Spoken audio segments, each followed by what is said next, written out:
You're watching Hill Kelly Dodge Chrysler Jeep Ram Friday Night Rivals, presented by Morgan & Morgan, for the people.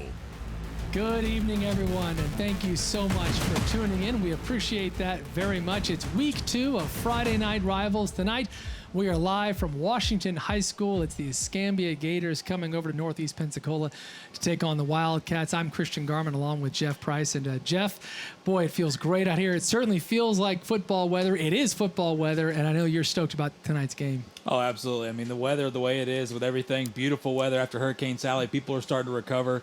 Hey, couldn't be anywhere better. And we're looking for something special tonight if you're a Wildcat fan, right? It's been a while since they took down Escambia. It's been since 2011. Home or away, it doesn't matter. This Washington Wildcat squad has not beat Escambia in that long. And remember, this time, or a little bit later last year, the Washington Wildcats were going into Escambia 8-0, and they came out with a 50-7 loss. So revenge tonight. And talked to Coach Whitten about that, Coach Whitten from Washington earlier this week. He said, you know, Christian, we got a lot better last year, but we were beating teams we were supposed to beat. The teams that we lost to were the really, really good teams, and we want to turn that corner, and they have a chance to do that tonight against a very good Escambia team that made it to the state championship game last year. Yeah, really. And for Escambia, when you talk about it, this team is loaded again. So I'm going to tell you right now, this is 2 of the best teams in our area, no doubt about it. We're going to have a lot of fun. It should be a great night. So let's talk about the Northwest Florida State keys to victory. Let's start with Escambia. What do they have to do to win here on the road? Get the ball to JoJo Blackman. I mean, 2 touchdowns last week, 1 rushing, 1 receiving, and even an interception on the defensive side of the ball. This young man is all over the field. He's got 9 Division I offers from Kentucky, Tennessee, teams like that, and there's a reason for that. The Wildcats have to be able to slow him down. One of the best players, if not the best, in Northwest Florida. He's going to be exciting to watch. So how about for the Wildcats? What are their keys to victory? How do they do it? There's a lot of athletes on this team, great D1 prospects, but I'm going with the sophomore quarterback, Amiel Steele. This young man threw 4 touchdowns. I know it was Tate last week. No offense to Tate, but not the same style of team here. They need a lot of production for their young quarterback. And we'll find out if he can produce, and we'll find out how this all plays out. Coming up next, we start it with kickoff 2 minutes from now. It's Friday Night Rivals. Glad you're with us.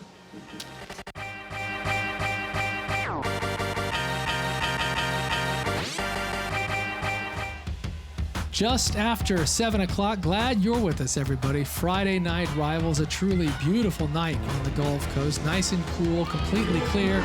The Gators have just taken the field, and now here come the Wildcats. This is a sellout crowd tonight, but of course, these days a sellout crowd means something different than it used to. They're packing it at 30%, but the Wildcats have sold the crowd out. And there's a nice crowd, so that'll add some nice atmosphere. This really, I think, Jeff, is going to be a good game. Let's take a look at the starting lineups while we have a minute. I can tell you the Wildcats, of course, you can see here, they've got Chase Johnson, number 60 there on the offensive line, along with Khalif Hussein, Tyler Brown, Darius Franklin, Connor Rivkin, Eric Smith, Aiden Freeman, DeAndre Smiley, Ariel Steele, Amiel Steele, and Greg Buller will be running for them tonight. And that, of course, brought to us by Pete Moore. Thank you, Mr. Moore. We appreciate that starting lineup brought to you there. There you can see the Gators as they are getting ready to take the field. Washington won the toss. They will receive Escambia tonight. Their defense will hit the field in just a moment. Herschel Jefferson, Tabari Taylor, great week last week for Mr. Taylor. Dedrick Geeter, Michael Legg, Billy Williams, Jalen Norris, Charlie Brown, love it. DeQuarian Alvarezzo, Eric Birch, Jaden Payne, and Samari Allen. And again, thank you, Pete Moore, for that starting lineup. So now we get ready here, it looks like, Jeff, and this is going to be a great game, but you and I were talking before, this is not the only game in town, literally some big games tonight. Yeah, there really is. A lot of rivalry games tonight. Navarre taking on Gulf Breeze, the Beach Bowl Cup, Pace at Milton, Tate at PHS, Northfield Escambia Academy, West Florida, Pensacola Catholic. I mean, hey, you look, even Crestview, Niceville, and Baker and Jay are playing, so a lot of great games tonight. Should be fun. We'll bring you some scores throughout the night. And we're underway. Looks like Darian Gilbert will field it at about the 15. Has some room, too. Takes it out to the 31-yard line. A nice start for the Wildcats. And here comes Escambia. Hey, listen, Escambia last year had an incredible year, made it to the state championship game, did not win the state title. Nonetheless, a great year. And I know Coach Bennett is, as he told me on the phone just last night, they accept nothing but perfection. They're looking to do it again this year. Yeah, losing to Miami Central. By the way, that backfield was littered with nothing but 4- and 5-star athletes. So, hey, you know what, though? It doesn't matter to Coach Bennett. He has done nothing but win, win, win, and he expects the exact same. So, going to be a lot of fun tonight, though. Amy Hill will keep it himself here. That was actually number 19. DeAndre Smiley. How about this? Amy Hill. So right off the bat, sorry, I just naturally said Amy Hill, but no, that was Mr. Smiley, who is a terrific offensive player for the Wildcats, and I think he's going to get a lot of touches tonight. Sometimes it looks like straight from the snap.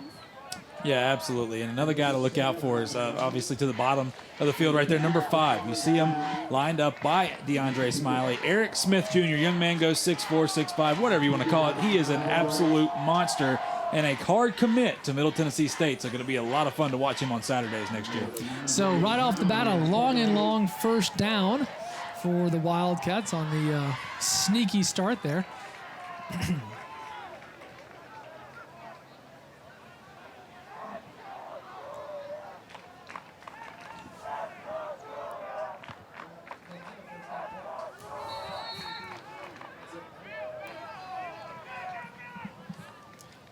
Check that. It's 2nd down now and 4. This time he wants to pass and got a man wide open. Did he? No, he didn't. Yeah, didn't pull it in there. It's a good pass. That's his brother, by the way, Ariel Steele, right. Senior Ariel Steele, who he threw a deep 40-yard bomb to last week. And, one thing that you know, Coach Whitten has talked about this before, is Amy L. Steele does not want to disappoint his brother. You love to see stuff like that, so it's going to be a lot of fun. Yeah, it was cool. He told me that when Amiel threw the touchdown pass, he said as soon as it left his arm, he was racing downfield. He said he was the first person to give his brother a hug. So cool moment last week. He's going to drop back again. This time he's going to keep it. He will get the long first down. And then some, still on his feet. And a nice carry there for Amiel Steele. Big pickup. I mean, great job by the offensive line opening up the gaps there. Look, great decision, by the way. This is a sophomore. And I know people go, well, it looks like it was wide open. Yeah, but a lot of times guys sit back in the pocket. They get anxious. They want to throw the football down the field. Hey, stay calm. Take what the defense gives you. And how about that long first down? Yeah, that's a big play on 3rd down. And they just crossed midfield. This time it's a handoff to Greg Bullard. He'll get a lot of carries tonight. Picks up a couple there. Greg Bullard had a touchdown last week against Tate. By the way, this Washington team jumped out 5 touchdowns in the first half against Tate, which was a 37-point lead there, getting that running clock going. This is not Tate, but I tell you what, however, offense so far so good. Moving it down, 2nd down now and about 8. The 45-yard line of Escambia.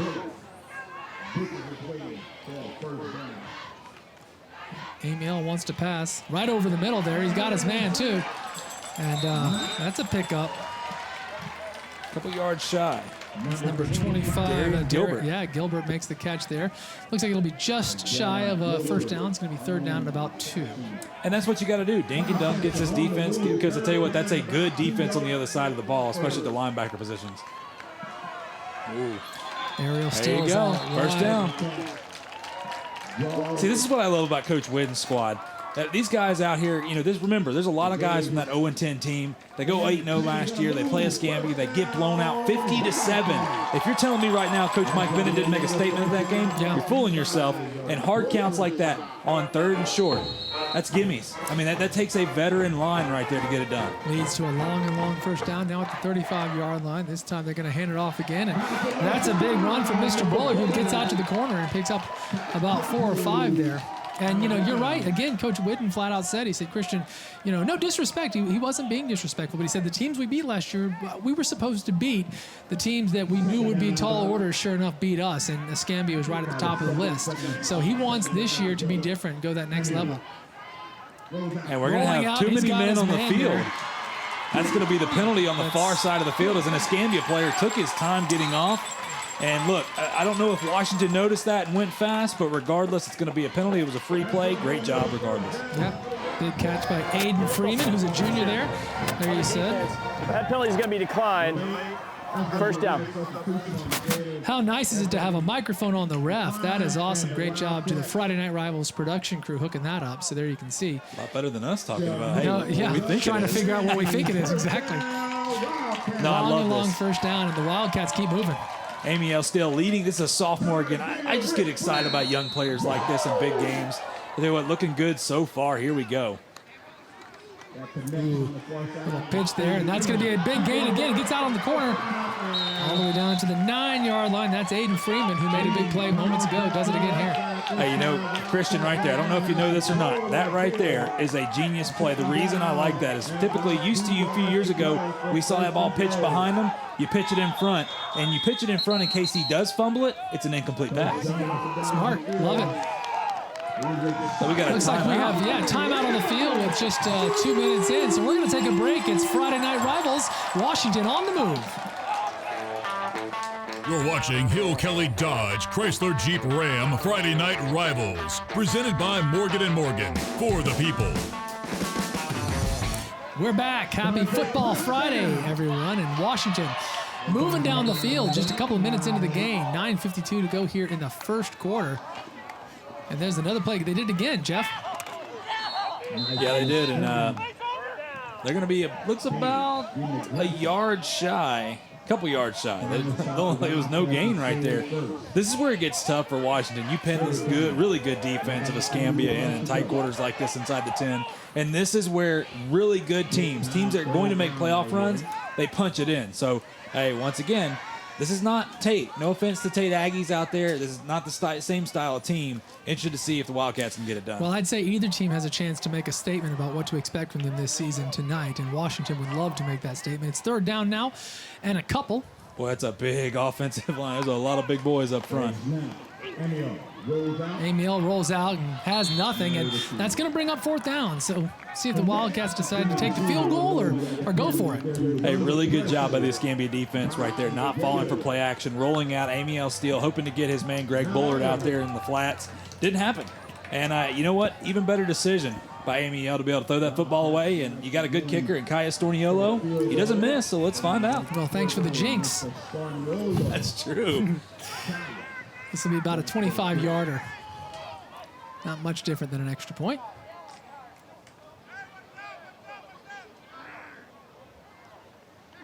High snap, handled nicely. Up and...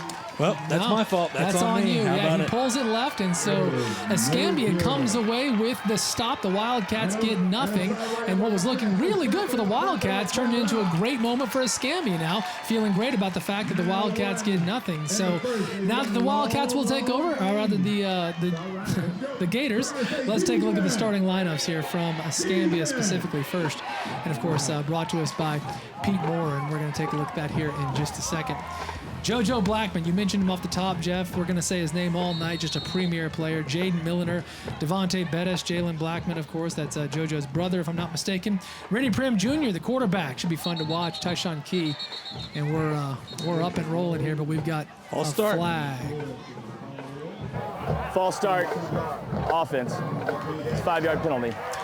So not the start that Coach Bennett wants. First play from scrimmage is a false start. It's going to be 1st and 15 instead. Yeah, this is and by the way, so now we get to see this Washington defense. Guys like Tabby and Dale over there, great athletes all over the field.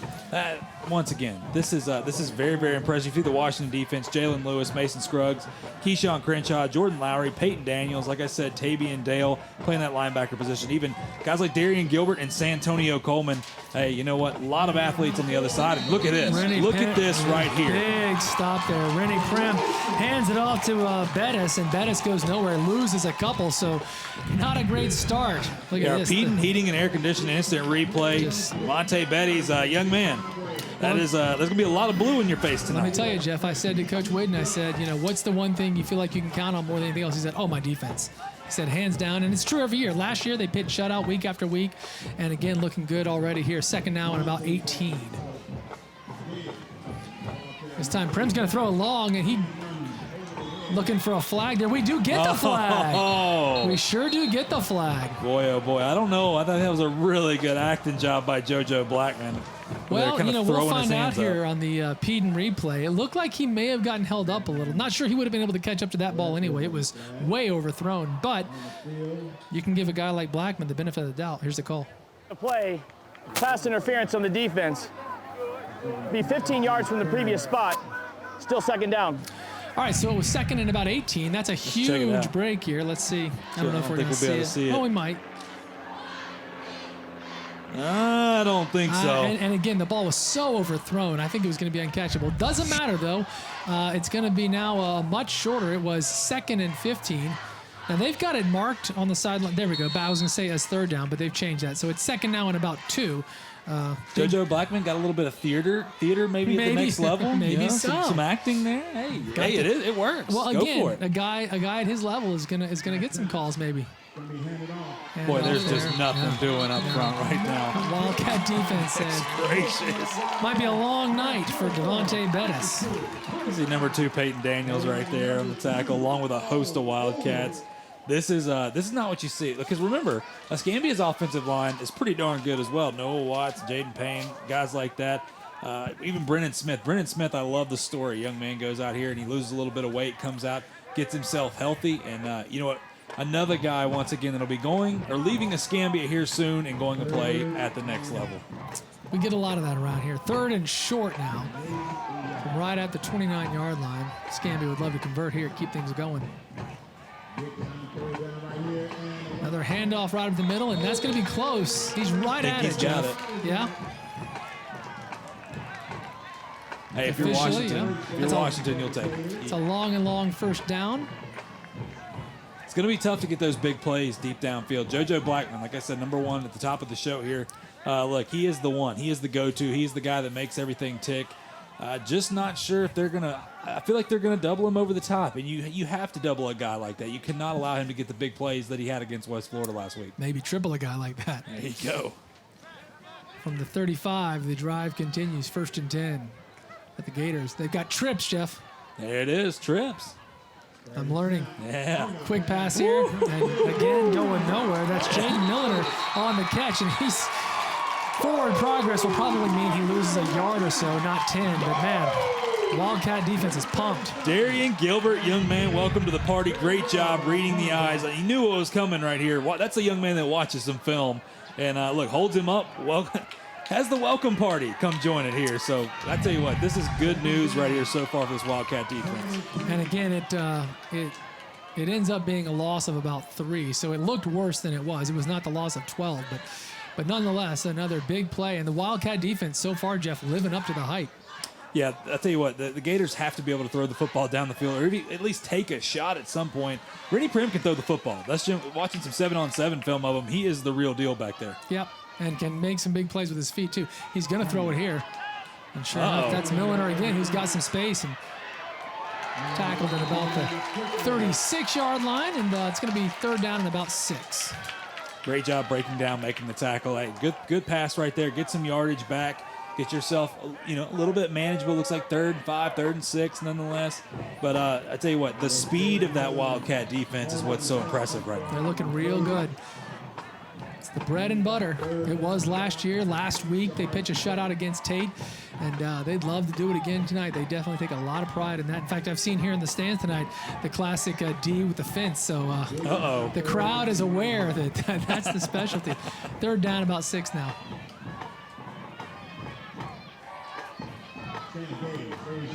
Prim under pressure, gets rid of it just in time. It's completed, but it's going to be short of the first down. It's going to be 4th and about 3. What do I say at this point? It's the same thing over and over again. Right now, Washington is just bringing the heat. And once again, man-to-man coverage is what we're seeing with these guys. And Washington has stood the test of time. When you look at it, Jeremiah Freeman, young man, don't believe that's Darian Gilbert, number 25 right there. Sorry about that. But nonetheless, this a lot of speed over here. They are daring Escambia to go down the field, and Escambia right now is not doing it. No, they're punting on 4th down and 3. Aiden Freeman back at about the 20 for the Wildcats, and 4:40 to go here in the first quarter.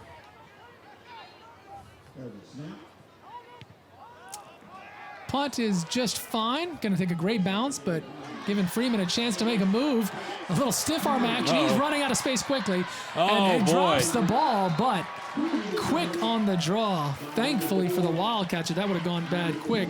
That was a Jawan Stroud who's able to fall on it. So the Wildcats will retain it. That almost went bad quick, as you can see the Pete and air conditioning instant replay. Yeah, Aiden Freeman right there on the return. Look at that. He's got to chill out. I don't know what the heck's going on. Somebody done said something about somebody's mama. I'm not sure, but it don't matter. How can you hear that from up here? Just a guess. Just a pure guess. Looks like a water break, so we are going to take our own little break here with 4:26 to go. Glad you're with us for Friday Night Rivals. You're watching Hill Kelly Dodge Chrysler Jeep Ram Friday Night Rivals, presented by Morgan & Morgan, for the people. We're back. It's Hill Kelly Dodge Chrysler Jeep Ram Friday Night Rivals. The Wildcats of Washington taking over now. And Sideline warning. Sideline warning. Thank you, Jeff. I heard a whistle. I saw some movement. Wasn't sure what I was looking at. Wildcats ready to go. And, of course, Amiel Steele, the sophomore quarterback, who's been looking good. Wildcats end up getting no points on their first drive. They drove it all the way down the field. For the camera crew. Did he say something about the camera crew? Yeah, the camera crew for Washington right there. Oh, whew, I thought it was us. No, we're good. Look, we know where our boundaries I was like, are. oh, boy. Steele going to hand it off to Greg Bullard there, who's a senior, not going anywhere, though. These D-lines are pretty good on both sides. How about it? So how about Tabari Taylor? That's a young man that you'll see on the tackle, number 6. Also number 28, Aquarian Alvarezo. Hey, this is a good front again. A lot of big boys up front. This is going to be a defensive grinding type ball game, especially after the offensive outputs last week. Taylor had a great week last week for the Escambia D. Looking to do it again. That's caught. Beautiful. There's that man. Yes. You called it. Eric Smith with a big completion. A long first down. The chains are moving. And here come the Wildcats out here in midfield. So this young man is obviously, he's going, like I said before, going to Middle Tennessee State University. As you see, our heating and air conditioning replay. And that's, look, he can do everything. I mean, the young man's 6'4", maybe even pushing 6'5", good-looking kid. This time they're going to hand it off. And here he goes, Greg Bullard with a big run himself, and still on his feet. That's another first down from long and long. Great job by the offensive line. The big buffet busters, as I like to call them up there, and Greg Bullard. You give him all he needs is just enough to get those shoulders through the hole, and son, you can forget about it. Look at the speed right here. Watch this. Boom. Foot in the ground. See you later. You're not going to catch me. You see the host of Gators come right there. Friends at Peden hooking us up with that instant replay, and we appreciate it. So the Wildcats cross midfield now down to the 44-yard line on the Escambia side. And they, Jeff, even though they have no points to show, are having no trouble moving the ball. Yeah, I mean, the only trouble they had was when they got inside the 10 there. Didn't get it done and missed the field goal. So, hey, you know what? Moving it is not a problem here. Got trips for Amiel, far side of the field for us here. But they're going to hand it off up the middle. And it's another big run from Bullard. Great tackle from behind, though. Big run. And how about the pancake block by Mr. Khalifa Sane right there? You don't see it on camera. Yeah, there you go. You saw it on camera, laying on top of him. Oh, my goodness. That opens up the hole for Mr. Bullard. Tell you what, Bullard looks good. Trent Farmer on the defensive tackle from behind there. Long first down again. And they're going to hand it off again up the middle. This time it's not Bullard. That's number 6 for the Wildcats, Miles Murphy.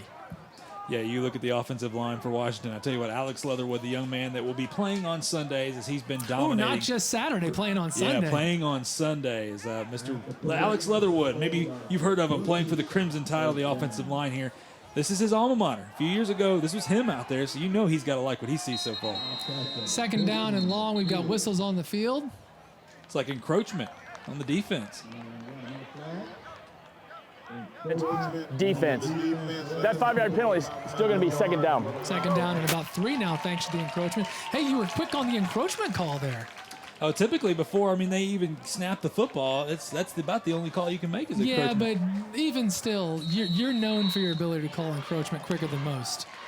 Well, I sure appreciate it. Look, it's not a compliment. It's a fact. The encroachment master. Well, okay, easy. Master of one. All right. Second down and 3, and Amiel wants to throw deep, and he's going to.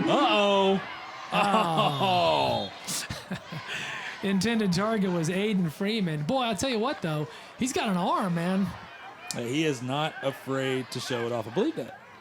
That was DeAndre Smiley over there, number 19. I thought it was number 10 as well. Oh, is that not a 10? Okay, gotcha. Well, thank you, sir. Smiley will be a target for him all night. Oh, he jumped too soon. He jumped in. I'm not sure why he jumped in, but. So third down now, and 3rd and 2. See, 3rd and 2, you can be able to go deep right there. And right. Trust your offensive line. Maybe convert this short run here. Wildcat.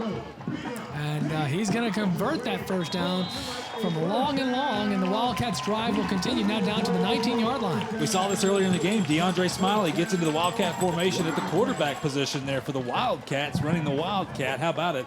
And we see Amiel Steele get back in there. That's another little blip there for that offense that it's just another weapon. Once again, both these teams have so much speed, but for the Wildcats, athletes all over this field. We've seen some fun tonight from Washington, doing a couple of things tricky. I love it. 1st and 10 now from right at the 20, maybe the 19-yard line. It's been since 2011 since they've beaten Escambia, so hey, pull out all the stops. Under 2 to go here in the first quarter, going deep. And I think he caught it. He got sure it. Did. That's and Eric it's pass Smith. interference. What a catch. Underthrown a little, but a great play. I mean, once again, you got your 6'4" receiver right there, Eric Smith Jr., going to play on Saturdays at Middle Tennessee State with guys like former running back here at Escambia, Frank Pizan. But how about the throw? Great job all the way around. And that's Anderson Performance who brings us that touchdown. What a great catch. You talked about Eric at the beginning of the night, Jeff. You said we can watch for him. And from Pete and Air Conditioning, the replay. It was a little underthrown, but just a terrific play to go up and get it and pull it in. Touchdown City. Just the fact that you focus so much on being able to get your feet inbound. Remember in high school, you just got to get one. That touchdown was good on Sunday as well. Here's Storniolo now, who missed the field goal earlier, this time an extra point. And this one is good. And just like that, the Wildcats up 7-0. Here we go. 1:51 to play, quarter number 1. Friday night rivals, and Washington now up on Escambia, 7-0. You're watching Hill Kelly Dodge Chrysler Jeep Ram Friday Night Rivals, presented by Morgan & Morgan, for the people. We're live, we're back. It's Friday Night Rivals. Washington has just scored up 7-0 now. Escambia looking to move the ball down the field. They'll get their chance right off the bat here. The Blackman brothers are both back. And this time, that is going to be number 7. That's Jalen Blackman, who's got some room outside, takes it back to the 30-yard line. And, Jeff, that's a good place to start. Yeah, and here we go. We're going to see the Washington defense out here again. And I think for the Escambia offense, I think Washington's defense proved you're going to have to throw the ball deep at some point. I mean, because they're playing man-to-man, tight coverage. They'll let you throw that short game, but they're coming with gang tackle up there. They have not given you any reason to believe you can't throw deep. I think right now, JoJo Blackman outside. You got to give it a shot. Well, I was talking to you in the break, and because, it's only been one drive. It's a small sample size, but Washington's just all over him. So I said, why not just snap it literally and just throw it to Blackman, let him do his thing? Why it seems, what do I know? But it seems like just try. That's why right there, look at the press coverage. They're giving them nothing right there, and they're even cutting off that little slant route as well. Uh-oh, ball on the ground. Sure was. And it looks like Washington has it. Let's get the official. Who's got it? Washington's got the football. So a big mistake right there. And the Wildcats, who've had no trouble moving the ball down the field at all, will get another chance in great field position after the turnover on the first play of the drive. Keyshawn Crenshaw jumping on the football. Mr. Johnny on the spot right there. Great job. And look, this is stuff where you start to put pressure on Escambia where, let's be honest, Escambia hasn't had pressure in the regular season in quite some time. They didn't have pressure this same time last year playing this team as they beat them 50-7. Much different team this year. So here comes the Wildcat offense now with terrific field position, starting off at the 26-yard line of Escambia after that turnover. And Amiel Steele would love to get things going quickly. Handoff up the middle and a ton of room and still on his feet. Gets the corner. Wow, that's a huge play. That's number 6 Miles for Washington. Murphy. Yeah, Murphy with a big run there. So we're seeing Greg Bullard. We're also seeing Miles Murphy right there. Here's the depth that we're not used to seeing with this Washington Wildcat team. How about the speed? Doesn't matter who they put in. They are lightning quick across the board. It's a long, 1st and 10. Nearly 1st and goal, but they're down to about the 12-yard line, so it's a 1st and 10 situation. This game last year, if you went back and watched it, Washington was a team that acted like they didn't belong. Mm-hmm. This looks like a much different team. Doesn't feel, that this is their time. Feels like they belong, that's for sure. Again, 3 wideouts to the right. This time Amiel's going to... Oh, no, it's a Wildcat. That's not Amiel. Yeah, DeAndre Smiley. They fooled me with that a couple times. It's hard to see the numbers from up here. Well, they're so casual with it because Amiel still stays on the field. Typically, when you run a Wildcat, a lot of times the quarterback will come off the field. But yeah. Hey, I'm ready to see DeAndre pass it a little bit, too. Let's do it. I mean, it's not like fooling me takes much, but it's been well run. So a big pickup of 5 there. Now 2nd down and 5 to go. First down will be down to the 2. See Aiden Freeman come off the field, and number 35, Earl Townsend, will replace him. Let's look at that tight end position. Got a whistle on the field here. Is this an encroachment situation, Jeff? Oh, there's a flag. How about it? Yeah, it's got to get some encroachment. Wildcats. That's their first. Wow, Second down. Didn't hear what he said. Not sure what happened. Oh, what's the sideline warning, I guess. Oh, okay. So another side. We've heard a little of that. I thought that was their second sideline warning. I do too. Because they got the camera crew It the for first sure time. was their second. Washington said, shh. Yeah. Shh, don't say anything. So Amiel here has his brother out wide. Wow. And they're going to hand it off at the middle.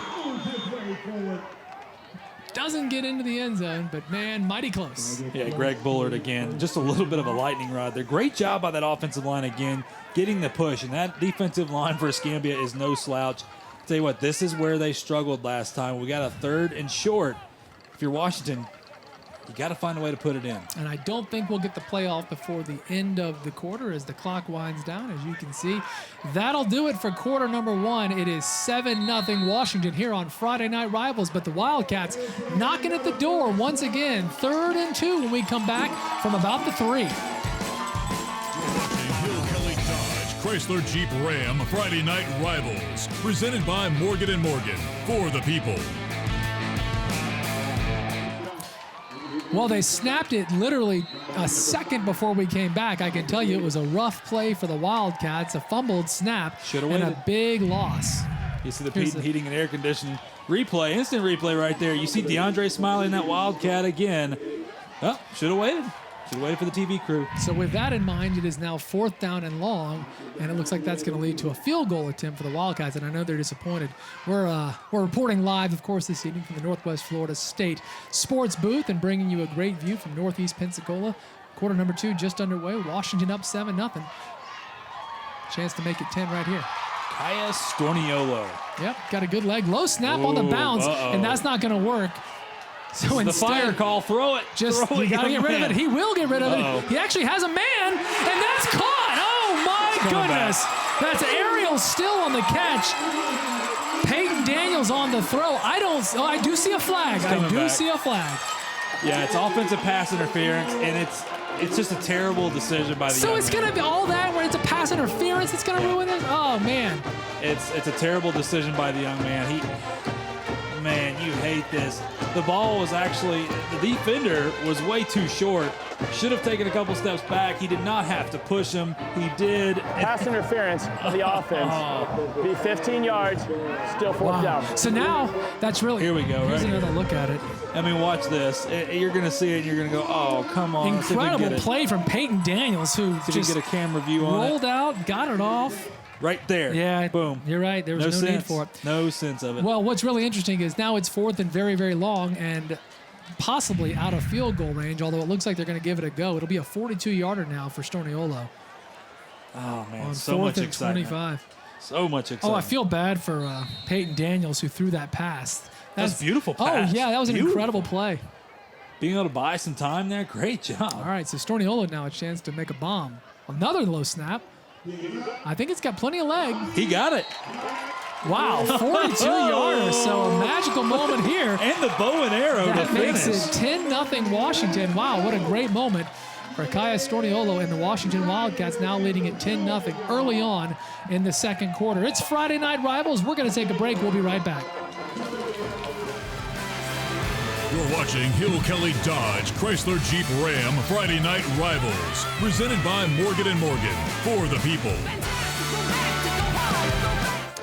We're back. So far, so good if you're a Washington Wildcat fan. A sold-out crowd tonight. Again, sold out. The number is 30%. That's what it's been capped at as it relates to safety and COVID-19 and social distancing and not packing out of space. And so they have done that. 30% capacity is on hand.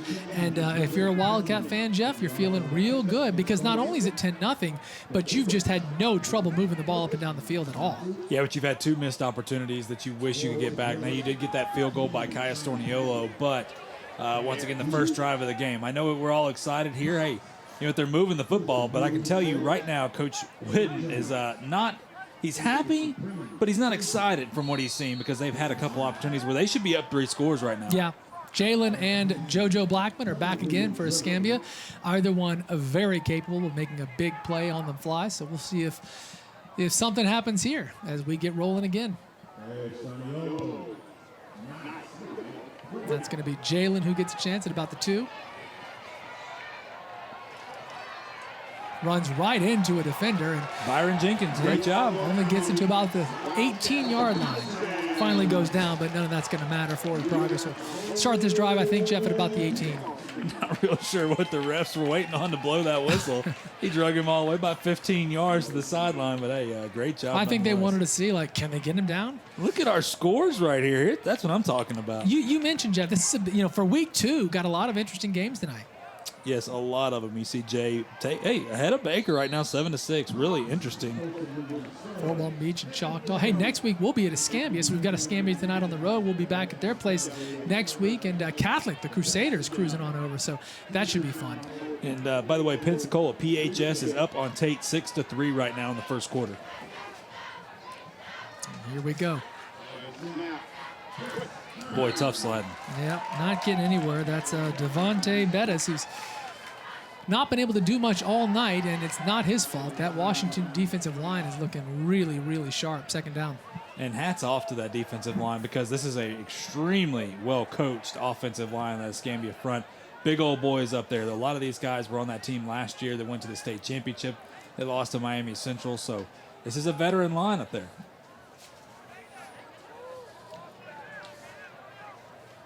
Second down now and 10. Senior quarterback Rennie Prim leading the offense for Escambia. And he is going to throw Beautiful it out. ball. Sure is. Very pretty, but just overthrows his man. Not able to pull it in there. That's number 12, Tushawn Key, the intended target. Very pretty, like you said, Jeff, just a little overthrown. Well, don't you just love a lefty quarterback? They just throw the most beautiful ball, and, man, great spiral. Just a hair too far right there. Give him another hand length. Yep, about a yard long. So now 3rd and 10. And a big moment here with 10:45 to go because Escambia doesn't want to give it back to Washington, who's having no trouble moving the ball. But you see right there, the thing is with Tyshawn is he had a step. I mean, Yep. that's Right. the big thing. We talked about them throwing the football down the field. They just proved, look, they had a step. Just got to find a way to complete it.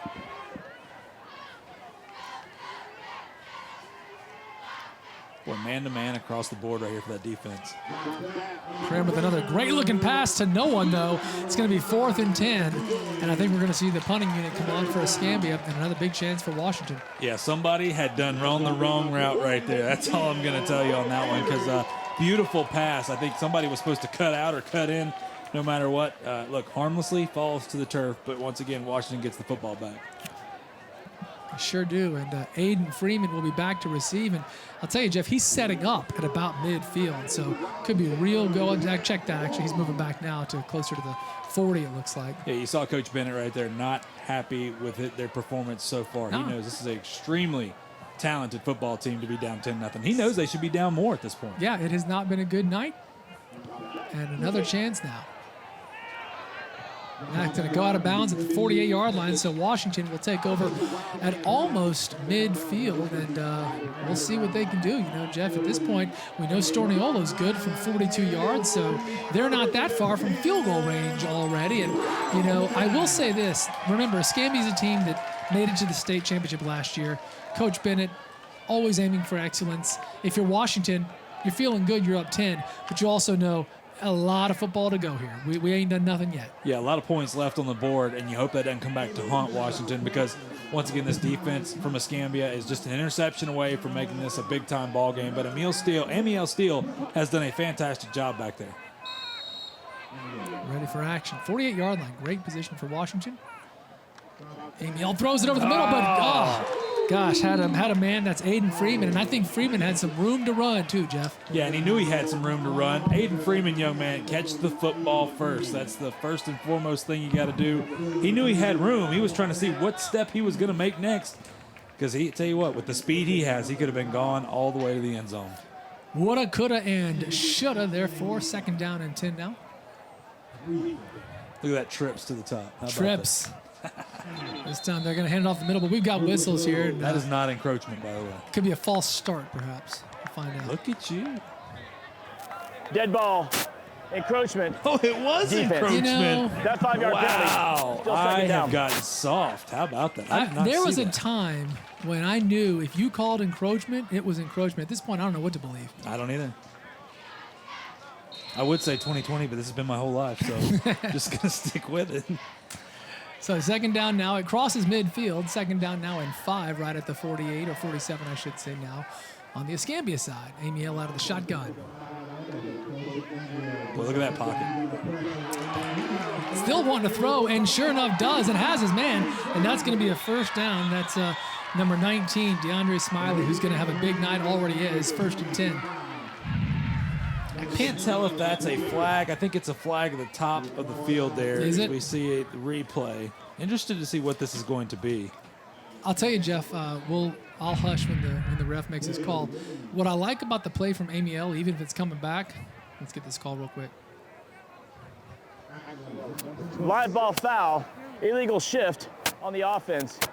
That 5-yard penalty is going to replay the down. All right, so right after the encroachment moves them up 5 yards, they're going to move right back 5 yards, and we'll do it again now, 2nd and 10. What I was going to say here from Amiel, this is a great play because he had a lot of room to run, but a real sign of maturity. He said, no, I want to wait. I want to find my guy. I thought that was great that he held on to it and looked for the receiver versus just taking off, which we see a lot at this level. And he's a sophomore. I mean, That's what I'm saying, right? That's the genius part of all this. This young man has some growing to do.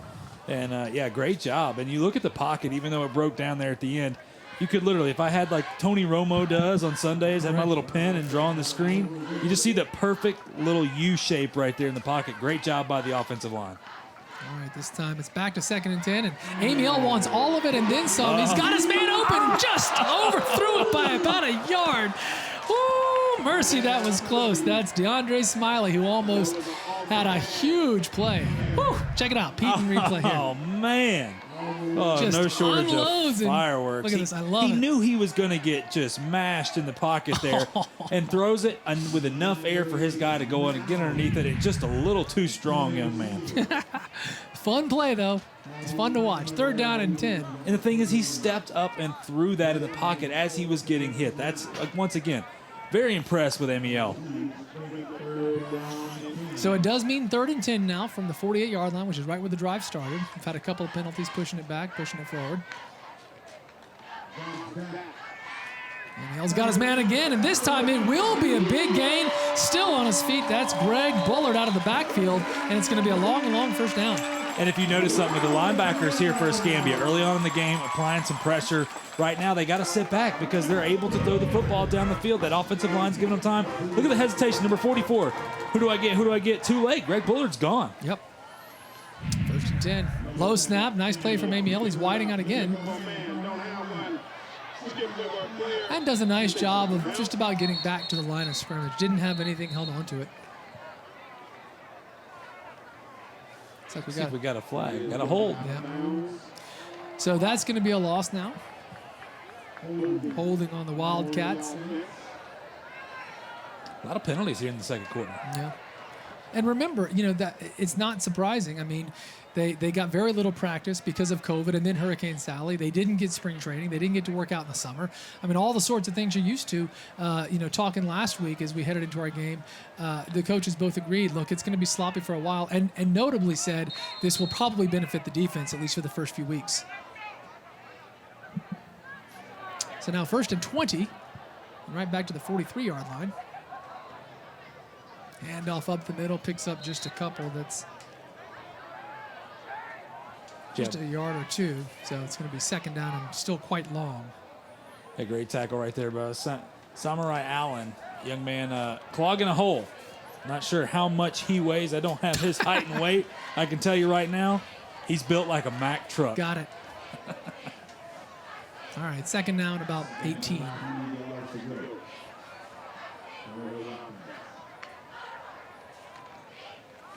Amiel's got his man open and caught. Another great play and a terrific catch there. Ariel Steele, the brother, the senior, the older brother. How about big bro? Go up and help me out. I need a play right here. Yeah, you got it, bro. Look at this. Boom. Take it away. Young man just got mossed over there. Like a Steele's trap, I'd say. Ah, I see what you did there. Pluralized it. Your ingenious is showing. I'm infamous. 3rd and 6. Great catch. All that for great And catch. here we go. Looks like maybe some movement from Escambia. It could be encroachment yet again. We'll see. Good ball. False start. Wow. You know, 5-yard penalty. Still Welcome 3rd down. to my world. I tried to get cocky and make a call. Just throw it out there. It looked like encroachment. All right. I did the same thing. To be fair, I genuinely did think that. You can see Coach I did Wynn too. is not pleased. So now back to 3rd and just more than 10 at the 34-yard line. A 51-yard field goal from here if the Wildcats get nothing. Wouldn't be shocked if they went for it, but Email's got a man, and I don't think it's enough for a first down, but it certainly helps with field goal range. That's Aiden Freeman who pulls it in. Flag. Okay. Offense. Holding on the Wildcats. Thought he was going to hit us with a false start. Then he did a little dance, and then he gave us the holding call. Let's see if we can see it here on the Heating and Air Conditioning. Yep, right there. Yep, Tried to hook him. Can't hook him, young man. Not sure what number that is. Looks like number 55, which would be Connor Rivkin. Is that 55 or 56? I cannot tell from this angle. So, You know, let me submit this, Jeff, and submit it. this may sound crazy, but I'll say it anyway. So now I know that seems like a terrible thing. It was going to be 4th down. They were going to have a long field goal. Instead, it's 3rd and very long. But in a way, Washington may not be super bummed because they have a couple more chances or at least one more chance to go big. Am I crazy there? No, you're not crazy. I mean, it's a huge loss. Here's the play I was just talking about. He overthrows him. He had him, too. Had his man. Yeah. Looking for Greg Buller to get out of the backfield. And Pete in replay, you're going to see. Little too much. This just comes with growth, all right? He's overthrown a couple guys, but I tell you what, here's the reason I don't have a problem with that. You haven't thrown it double coverage and things like that. He's making smart decisions. Just got to work on the accuracy a little bit. The live arm is there. But I tell you what, 3rd and long, I know it's obviously too obvious at this point, but I'm ready to see Eric Smith Jr. embarrass somebody. I mean, throw it up top and let him go up and get it. He had a great catch earlier for a touchdown a little while ago. So it's 4th down and almost 30. The Wildcats obviously going to get rid of it. Eric Smith Jr. with the punt. How about that? Good punt. Yeah, I was talking to Coach about that. When he told me he was his punter, I said, oh, really? He said, yeah. He said he doesn't have a ton of technique, but he can catch it and get rid of it. I said, good for him. That's great, you know. Hey, great job. At this right level, there. you just look for someone who can get it done, and he did there. So the athlete, exactly. Athlete. Gators going to take over. And with 7:55 to go here in the second quarter, obviously they want to get on the board before the half, Jeff. It's too early to be thinking about time, but the fact is they have not done much with the ball all night. No, they haven't. And once again, credit that defensive front of the Wildcats doing a great job. But once again, they got to throw the football. They had an opportunity to throw the football down the field, just missed his target. That's what it's going to take to be able to score on this defense. Prim throws it right into a great defensive play. I think that was number 7, Jalen Lewis, if I'm not mistaken. Is that who you think made that play? I believe the SWAT was number 24. You're so good on the Eldrick number there. Robinson. Not sure. Let's see if we can get a replay on that. No, if a replay will just prove me wrong, Jeff. No, I'm interested, though. Here we go. Heat and Air Conditioning. Let's find out. Yeah, oh, 24. yeah, you're so right. See, 7 came in late. Yeah. Yeah, but see, I get to look at stuff like that. You got to focus on everything else. But thank you. I focus on what I want to focus Thank on. you for bailing me out. 2nd down and 10 now. Great defensive play. Prim over the middle there. Might have no flag. I thought there was a chance we'd get a pass interference there, Jeff. Yeah, I think he was coming across perfect timing, though. That's the difference. Is he was swimming across the receiver right there. That's the difference. He didn't get in his back or anything. Got it. All right, so look, 3rd and 10, and Escambia needs a conversion here. They don't want to punt it and go 3 and out immediately and give the Wildcats more great field position. Yeah, they do not at this point. They got to get some kind of rhythm going offensively. And I can tell you right now, I just don't think you're going to be able to run the football. And I don't think they're trying to. It looks like in that backfield that they have number 32, DeCoveney Shine. It's look at that big back. I think that he's there for more protection than anything. Throw it out wide. It's completed. A short pickup of only a couple. There's just too much speed. I mean, these guys are playing man-to-man coverage out there, and they're not challenging them deep. I mean, that's the difference. You've got to try to go deep. And I know, look, easier said than done up here in the booth. I've been a coach before. I've been a player before. I understand me calling it up here is a lot easier said than done. But at the same time, you continue to do the same thing. It's just not showing success right now. And they've proven they can try to throw it deep. They've got to. They've got to complete a deep pass at some point. So the Wildcats will get it back, and number 10 is back for them. That's Aiden Freeman, of course. He's going to be right at about the 35 is where he's positioning himself. It's a good punt. And a great bounce. Great roll. Freeman, though, gets it on the hop. Up. Gets out wide, too, and he's still on his feet. And a big return all the way back to the 37-yard line. Freeman got a little space out wide there, Jeff, and it was like, forget about it for the next 15 yards. Yeah, that's impressive. I mean, just the shiftiness, being able to break away from the tackle right there. So, once again, terrific position. But, Jeff, to the point you've made a couple of times, yes, Washington's up 10-0.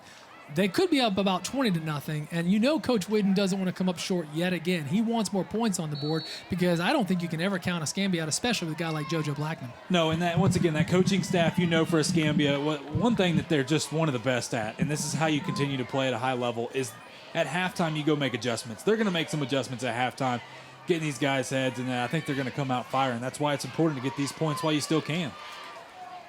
Although no reason to believe that's going to let up. Beautiful pitch there. And a nice big play pickup of about 5. And once again, that's Aiden Freeman. There's a flag. Let's see what it's about. A lot of jawing back and forth. Interested to see who this one was on. Well, if it's on the Wildcats, it'll be the second drive in a row where they're hurting themselves more than... After the play. We had to bleep him out there. Yeah, we didn't want you to hear. That's unfortunate. We were so used to hearing the ref. Didn't get to hear the call, but obviously it was on Escambia, Jeff. Yes, it's a big 15-yarder right there. It's not going to cut it. Yeah, as soon as what we did here was after the foul, which is usually going to be a big penalty, some sort of a personal foul. Looks like we got a water break. All right, so if we do have a water break, and it looks like we do with 6:35 to go, why don't we take a break of our own? It is 10-0 Washington over Escambia right here on Friday Night Rivals. You're watching Hill Kelly Dodge Chrysler Jeep Ram Friday Night Rivals, presented by Morgan & Morgan, for the people. Just an incredible shot of that waning moon here. It's Friday Night Rivals. My goodness, that's pretty. And look at this. Throwing it to the stars. It's caught, but it's out of bounds. That's not going to be a touchdown. Eric Smith was looking for his second of the night, but throwing just a little outside. It looks like we have an injury on the play here, too. Yeah, it looks like number 5 right there, Lamont Sims, the senior DB. It's grabbing his hip. Hope it's his hip and not his knee, but he is writhing in pain. Let's check it out on the heating and air conditioning instant replay. Jeff, it's a good-looking pass, but he throws it a little wide here. I don't know. You think he caught it in bounds? I think that foot dragged. I'm not sure. Those feet were coming down together just about. It's close. And looking at the replay, too, as it relates to the injury there, you can see Coach Bennett coming over to check. It may be that he got landed on by Smith. Yeah. That's what it kind of looked like. Yeah, I think so. And he's in some pain, clearly. Could be a cramp, you know. Yeah, it could be. Great direction. Of course, we could sit here all night and say things it could be. Could be that Snickers bar he had before the game. Could be. Well, this is the very good. I was going to say, let's just hope he's okay. And it's very good to see him kind of hopping off there. And you know what's with each step, with hopping that? a little bit more. You're excited you're able to hop up because it wasn't a touchdown. If it's a touchdown, you lay there a little bit longer. That's Lamont Sims. And good to see Mr. Sims walking off the field. So a near touchdown. And double coverage. I mean, hey, I love it. If you're going to throw in double coverage, throw to your 6'4" receiver that's going to play at Middle Tennessee next year. It's crazy, though, because Eric Smith Jr. has an interesting story. Nobody's on his radar a year ago, the start of the season. Nobody knows this kid. This kid's fantastic, and then all of a sudden he goes out. Washington has some success. It shows you whenever your team has success, people start taking note. Hey, who's that guy? And then they're like, wait a minute, how do we miss this guy? From the 18-yard line, 2nd down and 10, we're ready for action here. Amiel on the option, times it beautifully, and Bullard with some good-looking cuts here. Not going to be a whole lot, but great little shake and bake nonetheless. Yeah, listen, great timing, too, on that pitch from Amiel. Remind me of the Sooners in the 80s. In the 80s. There you go. How about this right here? Pressure in the face. Nope. Look at this. Whoop. Whoop. Then, big boy's coming. Are you doing a Chris Berman whoop there? I've thought about trying you, to. And you I was more like, than thought about trying. You clearly did. Yeah, but I didn't give the emphasis because I can't do it. Third down now and 7. All over the middle. Oh, my Incomplete. goodness. Had his man, Aiden Freeman. He's been targeting him all night. Tell you what, and it's been open all night, that little tunnel. How about it right there? Just get some stickum on that young man's hands. So 4th down and 8, and looks like the Wildcats are going to try and kick another field goal. They've had success in this area tonight from Storniolo, and could we see another fire call with a bad snap? about a 38-yard attempt here. See, this is why I put Eric Smith Jr. on the edge of that line right there, just in case I do get a fire call. Throw it up to a 6'4" guy. Oh. Low snap again, Did handled beautifully, and up and good. Wow. Wow. Let me tell you what, that's a great kick from Storniolo. But at some point, if we can replay that, unless you know off the top of your head, I'd love to give a shout out to the holder because he has made great play after great play on low snaps on field goals. He handles it, he gets it there, and Storniolo knocks it through. I believe it's Peyton Daniels, number 2 right there. Peyton Daniels, you're right, because he had that great play earlier where he scrambled after the botch snap and threw the touchdown that got called back. Peyton's the real MVP at this point. Seriously, he's looking real good, job. yeah.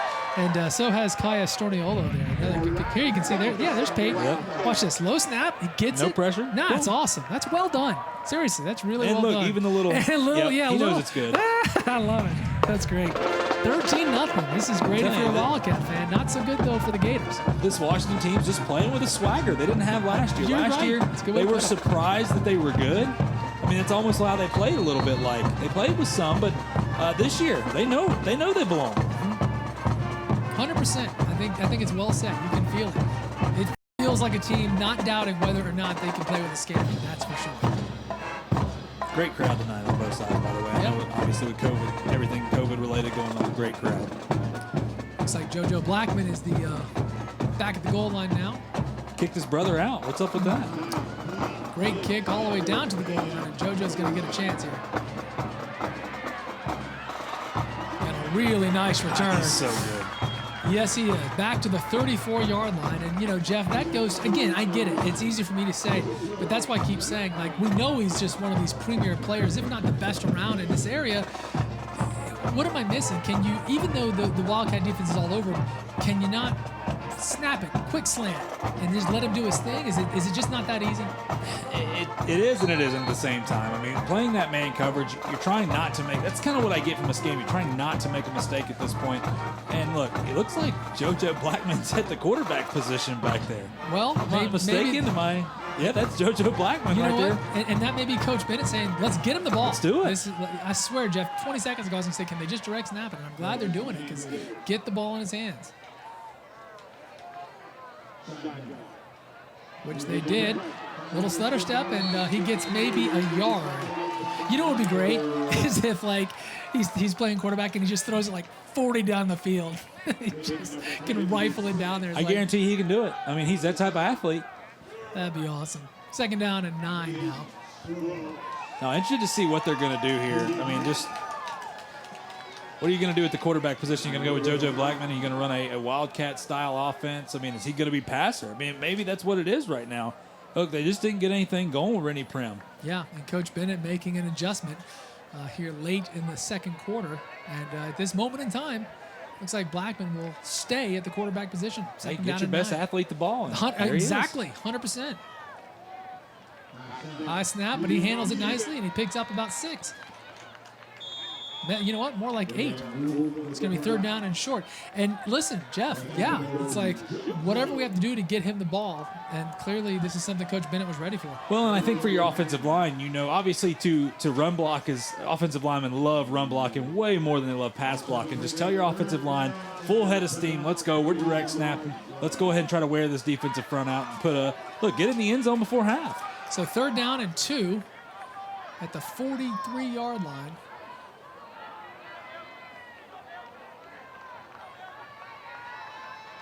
Another high snap.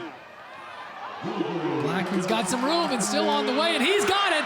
There is a flag in the backfield, folks. My goodness, he drops it after the break. He was running too fast. The That ball was couldn't catch interesting, up. but I don't think any of it's going to matter. We've got a flag, and it's probably going to be a hold coming all the way back. Yep, there's your holding call. But you know what, Jeff? Again, Coach Bennett may be frustrated with that, but if he needed any validation to say, okay, this is what we need to do, he got it right there. Just get the ball to Blackman.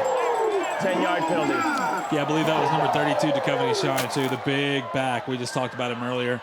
Big old boy back there, and didn't have to do it, but he did. So from third and short now to third and very long, and a big play is called back. It was interesting, though, that Blackman dropped the ball as he had. He outran the football. That was funny. I don't remember seeing that before. Here we go. Let's check it out. There's the hold. Right there. Got a little bit of jersey. That's the case. You can't grab that jersey. And watch it. I mean, he had nothing but end zone in front of him. And look, He the turned ball just, around. isn't that incredible? That's said no amazing. thanks. And at that point, he did not know about the flag, so he was literally thinking he just gave up a Is that touchdown. a Washington football? Just jumped out of his hands. How about it? Third and 14. Uh-oh. This time he's going to pass. And he's got an arm, too, way out of bounds. Wow. Blackman's got an arm, too. Told you. I knew it. Yeah. I knew it. He could do everything. Well, so the drive is going to stall, but I would say that if you're a Gator fan, a little sign of light all of a sudden, and that goes back to what we talked about earlier for Coach Whidden. You don't want to leave points on the field, because if all of a sudden Escambia is clued into something that's going to work in the second half, you're wishing it was 20-0. Thing is you saw Washington go to zero coverage, which is no safety over the top. I mean, everybody at the line. Once again, if this is going to be the case of what Escambia is going to try to run, you're going to see Washington make some adjustments as well and start bringing more pressure and cut off those edges where JoJo Blackman can't run around. Aiden Freeman is back. Good punt. Nice punt. Heck yeah. Wow, what a punt that is. Oh, man. Freeman goes for the catch, bumps into his own guy, makes the play, and they blow it dead right there. Why'd they blow that dead, Jeff? I believe he fair caught it. Oh, he called for a fair catch. I missed that. Isn't that funny? Calls for the fair catch and then tried to run. Yeah, he got ran into. I think it surprised him a little bit. Yeah. So hey, you can get away with it. So 3:39 to go, and we'll see if Washington can do something. We do know this. They've got a field goal kicker who can boot it a little bit, so they don't have to go the length of the field right now. Yeah, try to wear this clock out to nothing. I mean, where you're getting the last decision, last play of the half here. Don't allow Escambia to get any chance. And I tell you what, though, if you're going to run this offense, run the offense. Don't be scared, because you guys have had a ton of success tonight. There's Bullard, not going anywhere. Nope. And a reminder, Washington won the coin toss. They received to start the game, so Escambia will get it at the start of the third quarter. Yeah, for Washington, don't take the foot off the gas here. I mean, really, be aggressive. That's what's gotten you to this point tonight. You should be up 3, almost 4 scores, to be honest with you. But you know what? You're up 13-0. And this Escambia team, I'm telling you right now, they may be down, but they're not out. They're going to make some adjustments come out in the second half, and this is going to be a really good football game. And we've already seen adjustments, too. A big one a moment ago, moving Blackman to quarterback. And I don't think Coach Whidden will take the foot off the gas. A little bit of trouble here, but he's able to get rid of it. Oh, man, wide open, he overthrows him. Don't backpedal, young man. Amy L. with some incredible footwork in the backfield, gets the pass off and had a man wide open, too. Wow. Watch this once again. Greg Bullard overthrows him right there. Oh, man, don't backpedal. Amy L. was in real trouble. Yes, great job getting away. Just getting the pass off and giving it a shot. See the backpedal? Yep. Immediately when that ball's in the air, turn. Get Turn your yourself shoulders and play like an outfielder out there. Play like a center fielder. It's okay. I mean, hey, once again, it's shown there's opportunities there to be had. Here's a big moment, 3rd down and 8. Emil's got his man. Beautiful. Great catch. Pass, great catch. Everything. That's number 9, Ariel Still. So there they go. Steals trap once again. 1st and 10 from long and long. And Escambia wanted that stop, and here's a replay. And if you can't play it any better at the defensive back position. I mean, that is as good as it gets. I mean, look at that, folks. Draped all over him. I mean, if he does anything else, it's pass interference. Just a heck of a play by the young man. Right at the 50-yard line now with 2:47 to go. Washington moving.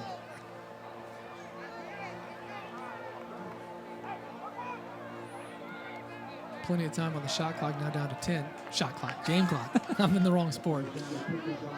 Beautiful pass there. Back to Steele again. Yep, steal to steal.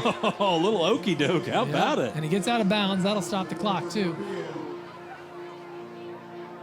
This is just, and I've harped on it, and I'll continue to do it because I've been thoroughly impressed. We expect Escambia to be good. They've been good for so long. Once again, Washington has not beaten Escambia since 2011. That's quite some time. This Washington team is just a different mindset than we have seen them in the years past. 2nd down and 4 from the 44.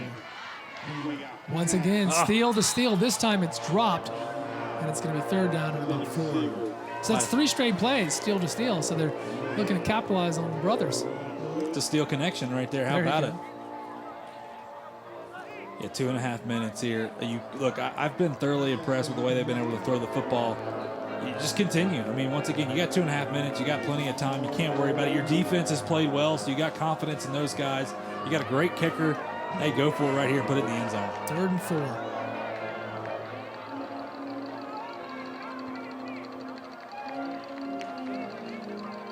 Amiel's going to keep it himself. And he's not going anywhere. It's going to be 4th down and about 9. And Escambia has 1 timeout left. Check that, 2 timeouts. Sorry about that, 2 timeouts. Wouldn't be shocked if they called one here to give themselves a chance, especially now they got Blackman at the quarterback. Yeah, I think punt the football here. I know you want to go for it. Hey, you know what? I get it, but it'll be less than 2 minutes by the time Escambia gets the football. They only got 1 timeout. Your defense has played lights out, has done a great job. Look, you forced Escambia to bring their best player at wide receiver and move him to quarterback to try to find something here. This is a great call. 4th down and 7. Looks like Washington will kick with about 1:47 to go here. And we'll see if the Gators can find a way to do something just before the half. And now we're going to have that timeout called. So they let it go all the way down. Washington. Yeah, right. Washington called the timeout, let it go down to about 1. Call the timeout, and they'll be punting here in just a minute. So, Jeff, do you think at this moment, after an adjustment like that, what we saw moments ago when Coach Bennett moved JoJo to quarterback, is that the sort of thing that he thought, let's just see? Or might he now, that's the new normal for the rest of the night? I liked Rennie Prim. I thought he did a good job, but that spark wasn't there. JoJo Blackman gave them the spark they needed. I really think, though, that's an easy adjustment on the defensive side of the ball. Now, you do make it easier on your offensive line, who, remember, Escambia's got a really good offensive line, and you allow your offensive line to say, look, we're doing one thing, and we're going to be the best at it. And that offensive line for Escambia is good enough to be able to move guys out of the way. We saw that a little bit. But once again, if you cut off the edges for JoJo Blackman and keep him in that pocket, I think as a passer, you'll live with him throwing the football if they want to do it. Yeah. So I think for that, for the offense, maybe that's the spark they need. I don't know. But, you said it earlier. He's the best player on the field. Get the ball in his hands however you got to at this point. So here we go. It's a low punt. It's going to take a nice roll. Great roll. But still rolling all the way down to the 6-yard line with 1:35 to go. So that's just what the doctor ordered for the Wildcats. And that's number 5. That's Eric Smith Jr. Of course, he's already got a touchdown catch tonight. And he helps his defense a lot there with a big-time punt. 13-0 in favor of Washington. They've looked very good. Got a big crowd here tonight. It's a perfect night. Beautiful moon, clear skies, cool air.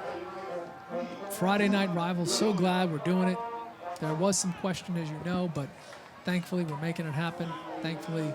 It's nice up here in the Northwest Florida State College sports booth. I mean, look, typically when we start the season, I remember every year we've come here to Washington, it's been early on in August, and it's been a scorcher. Right. It is beautiful tonight. Sure is. It's great. All right, here we go. See what the Gators can do. Sure enough, JoJo is back at quarterback, all the way back at the 6-yard line. But, just like we saw a minute ago, you can't put it past him, break something big. And he's going to try here. And he's got a lot of room.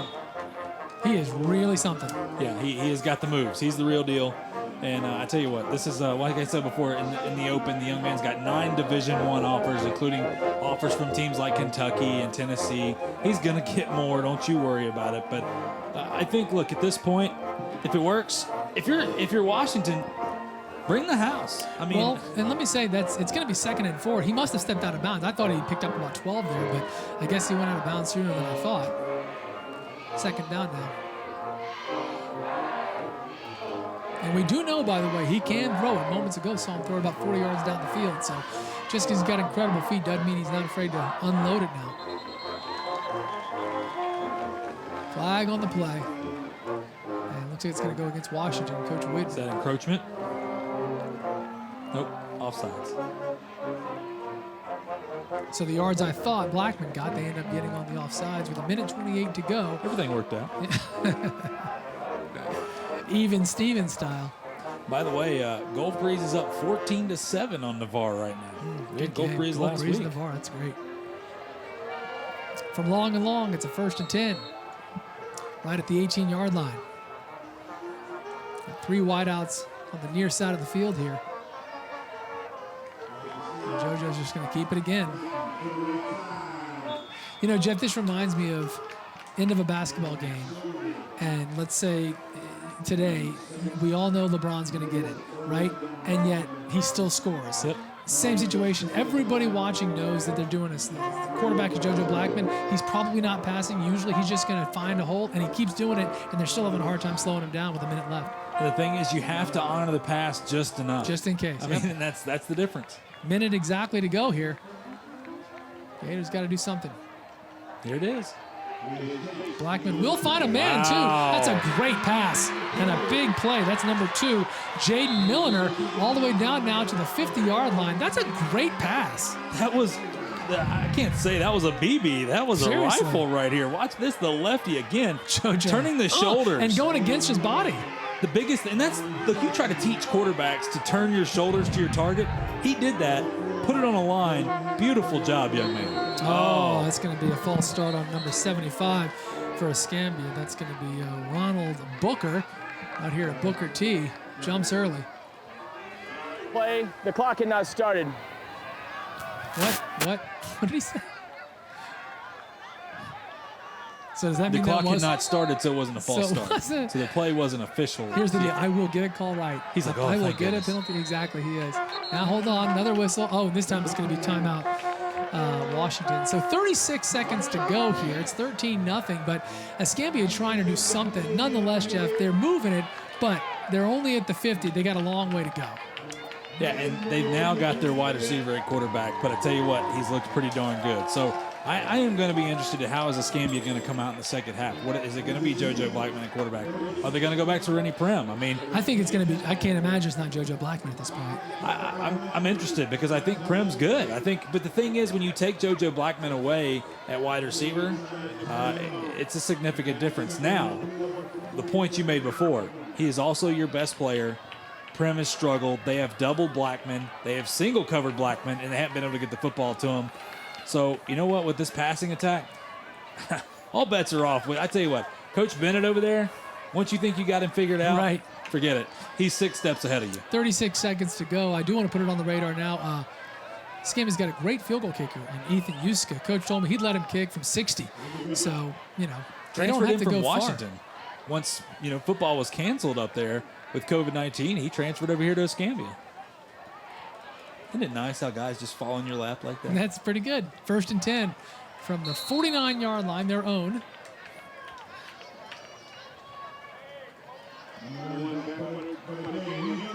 Blackman's going to throw it long. And he has a man, and that is picked off. Big play. Santonio Coleman.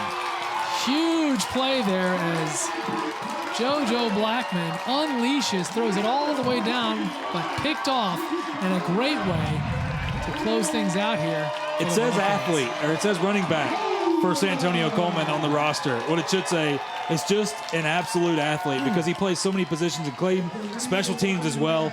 I mean, that's just beautiful. Undercut the receiver, a little bit underthrown. And once again, that's the difference. JoJo Blackman throwing the football. Not a bad pass, but you want a little more air on that. And you know what? Hey, I'm not going to fault him for it because he's a wide receiver, but that's the difference between a quarterback and a wide receiver throwing a football there. So a tremendous play. The Wildcat fans are pumped. They're loud. It's great atmosphere tonight. Looks like they're just going to do the so-called victory formation, take a knee, go into half here with a 13-0 lead. Deep in their own territory, feeling real good about that lead. No reason to risk it. And sure enough, did he drop it? Oh, my goodness. He better not have. All right. I mean, I do think I think they got it, but something happened. Yeah, I mean, they all kind of He fell down. I'm not sure what. Wow. Like Greg Bullard should not have the football in his hands. Nonetheless, it worked out. So a moment of gasp there for the Wildcats. Talk about just disaster. Seriously. And I don't think they're going to have to snap it again. And that'll. After that, no. They just prefer not to. A very good first half for the Washington Wildcats. Worth noting, though, midway through the second, Escambia makes a significant change as they take Rennie Prim away from the quarterback position, get the ball into JoJo Blackman's hand, and that gave them some life. Granted, they have no points, but you know it's going to factor into the second half. And before we do go to break, we're going to try and talk to Coach Whidden here and see how he's feeling. Coach Tommy Joe Whidden from the Washington Wildcats. As they head in, we want to talk to him, see how he's feeling about this 13-0 lead, Jeff. Yeah, I'm willing to bet that he's happy that they're up right now, but he knows it should be a lot more. I mean, that's simply that Coach Whidden expects success. He expects perfection, much like Coach Bennett over there. That's kind of what I feel. I mean, talking to him before, he knows how good this team is. And he knows that team on the other sideline is pretty darn good too. Coach Whidden, this is Christian and Jeff up in the booth. Can you hear us? Yeah, what's up, guys? Hey, thanks for taking a minute to talk to us. So here you are. You got your home game. You're up 13-0 against the team that made it to the state championship game last year. Nonetheless, you could have a few more points. How are you feeling about the first half? I'm just happy with how hard we're playing right now. Offensively, we're moving the ball. We're just not finishing drives. They got a good team. They haven't made any plays yet. They're going to be able to make some plays. Got to keep playing hard on defense, and then offensively just got to finish some drive. And, Coach, that's the key, right? 13-0 feels really good, except for it's against a really good team. And I know you've got to keep your team pumped up. What are you going to tell them at the halftime? Nah, just keep doing what we're doing. Just relax. Let's have a killer instinct and finish this thing off. All right, well, go get him, Coach. Thanks for giving us a couple minutes. Appreciate it. Coach Whidden from Washington is there leading at 13-0. Looks like the halftime clock sits just under 15 minutes. We're glad you're with us, folks, for Friday Night Rivals. We'll come back here in just a minute. You're watching Hill Kelly Dodge Chrysler Jeep Ram Friday Night Rivals, presented by Morgan & Morgan, for the people. We are live. We are back. The home band putting on a show. Check out the fire. We're digging it. The Wildcats are digging it, too. It's a very good night so far, but we're only at halftime, 13-0 over Escambia. Very glad here for the halftime report to have on hand Joe Williams, the athletic director at Washington. Hey there, Joe. How are you? We're doing okay. Scoreboard's looking good, and Wildcats are on top. We're hoping it holds. I know you are. And let me tell you, before the break there, we were saying, hey, check out the fireworks here, literally on the field. And you said, yeah, that's right, we're the best around. That's right. The band here at Washington High School has been the best for a very long time. And Mr. Lawrence Young has been a huge motivator in all that stuff. So we're very proud of our band. No doubt. It's really cool. Joe, I wanted to take a minute and talk about the fact that you and so many others at Washington and so many other schools have had to kind of rethink everything this year. And yet you're pulling it off. We're all here. We're having a good time. You've got a big crowd. I know you're not doing it alone. A lot of people working really hard to make a night like this possible. Yeah, absolutely. And I tell you, it starts from the top, from what was handed down to us from our district administrators. They kind of set us up with the rules to the game. We're at 30% capacity. I know it looks like a whole lot of people, but it's the 789 we're allowed. And they've been able to get everybody in here. We got the game kicked off, got the ball down the field, and we are playing football in Pensacola, Florida. No doubt about it. That's Joe Williams, the athletic director here at Washington High School. I know that you're pumped at the 13-0 lead, but like you said, still a ways to go. Thanks for taking a couple minutes to talk to us. We appreciate that. No problem. I appreciate you. Go Cats. Yes, sir. Go Cats. Good to have all you guys with us tonight. As he said, they're at 30% capacity. That's still 789 folks. It's a big crowd on a perfect night. Glad you're here. We'll be back. It's Friday Night Rivals. You're watching Hill Kelly Dodge Chrysler Jeep Ram Friday Night Rivals, presented by Morgan & Morgan, for the people.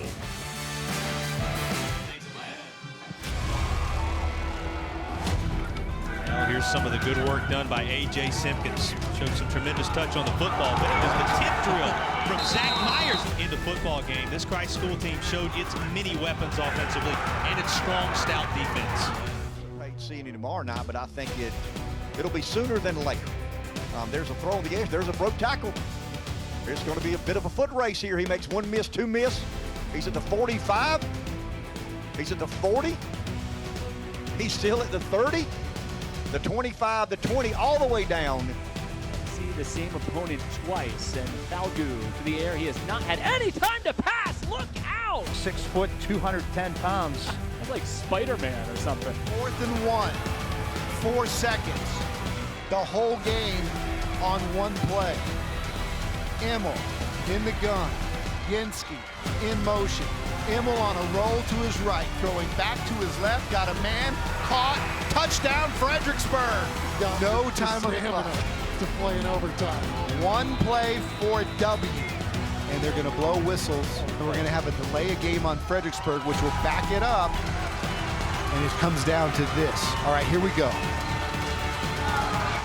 Immel rolling, firing, got it, caught!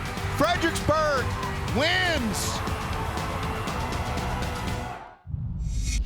Yes, I played volleyball at Pace High School, and one thing that I think it helped the most with my professional development was I worked so hard year-round for those 4 years because I did want to play at the collegiate level.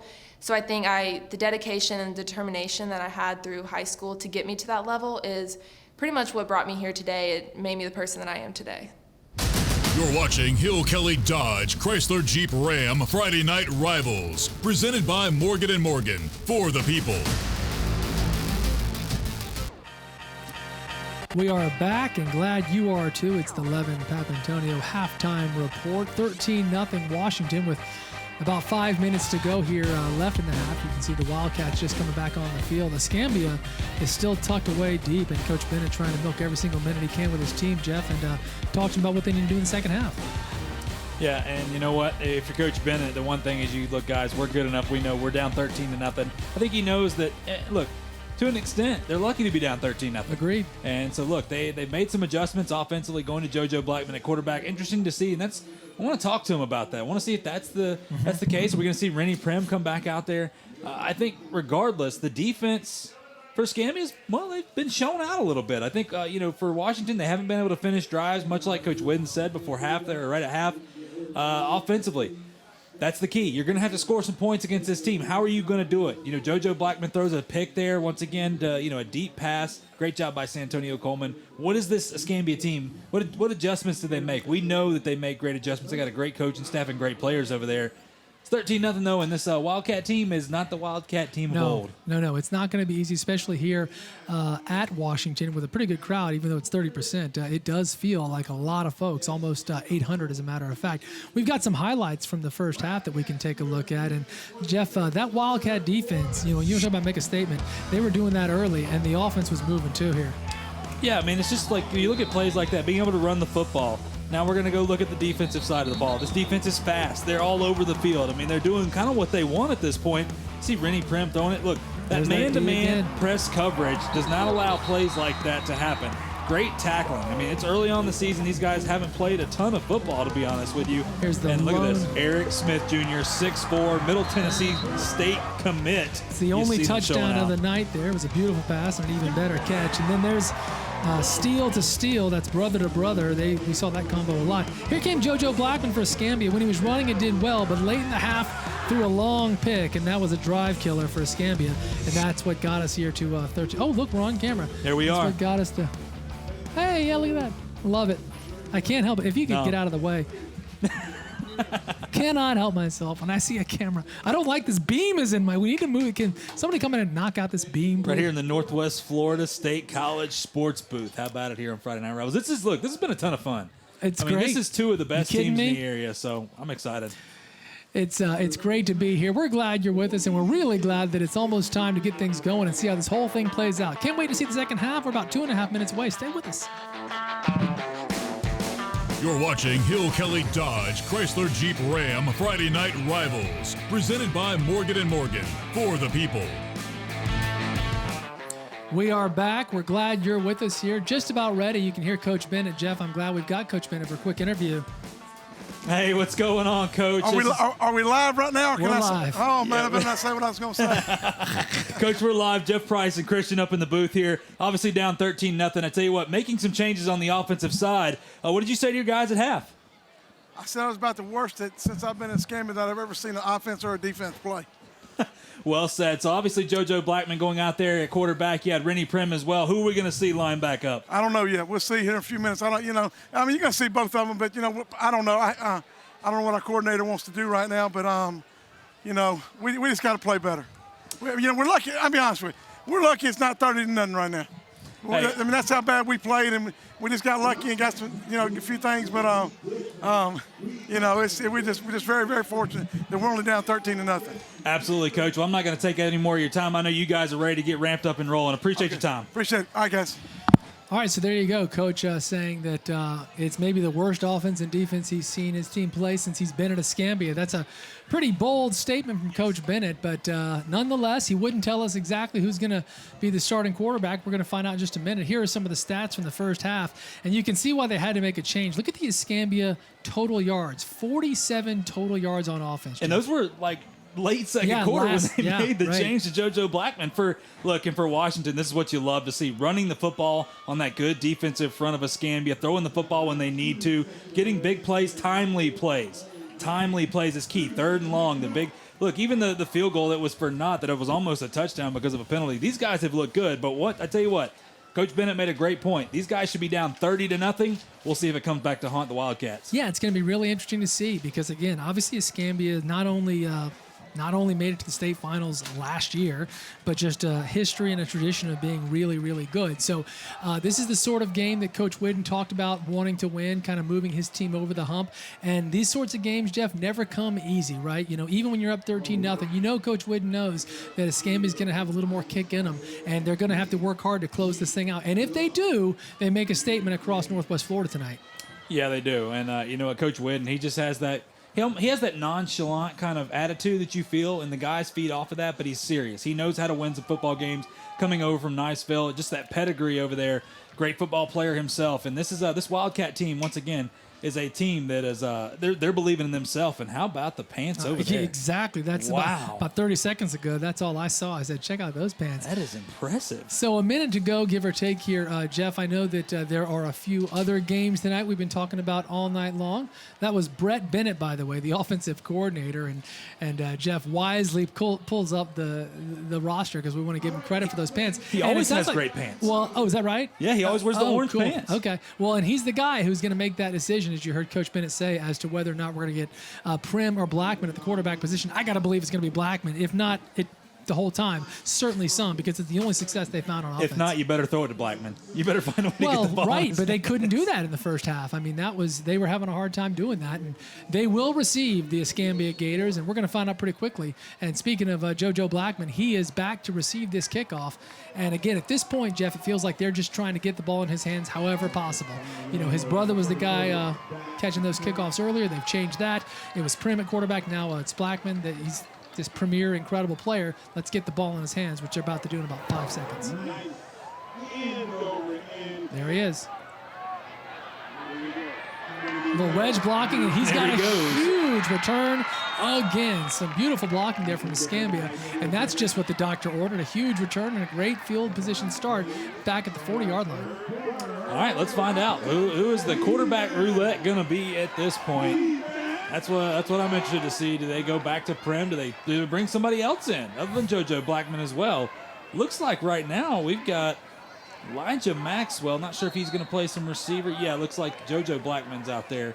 Yeah. Yep, JoJo Blackman's going to be our quarterback with Devontae Betty's at the running back position. So a huge play there from Blackman right off the bat, 7 seconds in, and he's got about 40 more yards to his name on the night.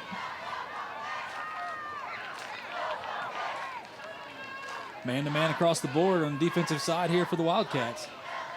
Another high snap. We've seen that all night, too. Blackman's going to keep it and doesn't get much. Maybe picks up 2. That's mean right there. That's a mean front. I tell you what, this defensive front for Washington is not the biggest, but they are the most athletic, and they are not scared to hit you. There's just a different mentality. Boy, when he cuts across the edge there, you see Darian Gilbert. Once again, JoJo Blackman, he early on was getting those cuts 4 or 5 yards. As soon as he stepped and put that foot in the ground, there were 3 Wildcats right in his face. That time there were. So second down now after a pickup of about a yard, 2nd and 9. Looks like Blackman has moved back to the receiver position. He's going to be down here on the near side, so they are going to mix things up a little bit, it looks like, Jeff. Interesting. Why not? Yeah, why not? Prim's back in the game. Is going to go to Blackman. Oh, and Blackman's all alone, and he's got it. And it's going to be a touchdown just like that. How about that? Prim comes back, throws the bomb to Blackman. Touchdown, and we're 1 minute, 7 seconds in. And right now, Escambia's got to feel very, very good. I'm a little interested if they were going to throw a penalty flag right there, as you saw the celebration here. So Prim says, hey, let's not forget I do have an arm. There it is. And I tell you what, JoJo Blackman, he better be careful because one more of those and he's gone. Look, great job right there. Touchdown, the Ascend Performance Materials touchdown. And this is why and it's now key. Another flag just now. Yeah, this is big. I mean, look, you get two unsportsmanlikes like that and you're out of the game. Yeah. So you better be careful. Got to be careful. All that aside, mixing things up for Escambia proved very successful. Blackman with a huge kickoff return. He runs quarterback for a play or two. He goes back to receiver. Here comes Prim. They get the bomb. Cut the lead in half. Well, that's the answer you were looking for coming out at halftime. I mean, that's it. We talked about it, whether somehow, some way, get the ball in his hands, whether it's at quarterback, whether it's at wide receiver. And that's what we talked about earlier on in the show. Throw some deep fade route to him and give him a shot. And, boy, he didn't disappoint. Yeah, now here's Ethan Yuska, who's a very talented kicker. We had offsetting unsportsmanlike conducts. Unsportsmanlike, number 1. Unsportsmanlike, number 2. Those will offset. Replay the try. Touchdown's good. Touchdown's good. Going to kick the extra point here for Yuska to make it 13-7. And you know, Jeff, this is the kind of thing that this is what we talked about with Washington. You know, it's not going to come easy. If you want to win a game like this, if you want to make that statement, you're just not going to rout Escambia. You're not going to do it. And they're going to have to earn it. That kick is up and good for Yuska, and it's 13-7. Well, it's good check time. I mean, it really is. So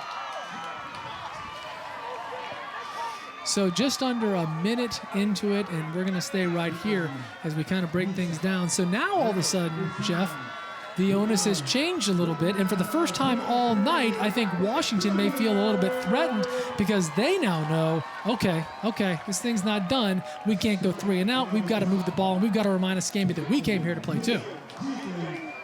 We'll find out, because here's the thing. Washington has played a little bit lackadaisical here as they've moved the football, but they hadn't had that focus to be able to put it in the end zone. Now, look, this is like a 0-0 ball game. They know they had their opportunities. They got to put the pedal back on the gas here. This is how you can tell a good team to a great team. You want to make a deep playoff run? That's what I'm saying. Escambia knows how to make a deep playoff run. They've been doing it quite some time. For Washington here, this is where people go, okay, are they contenders or are they pretenders?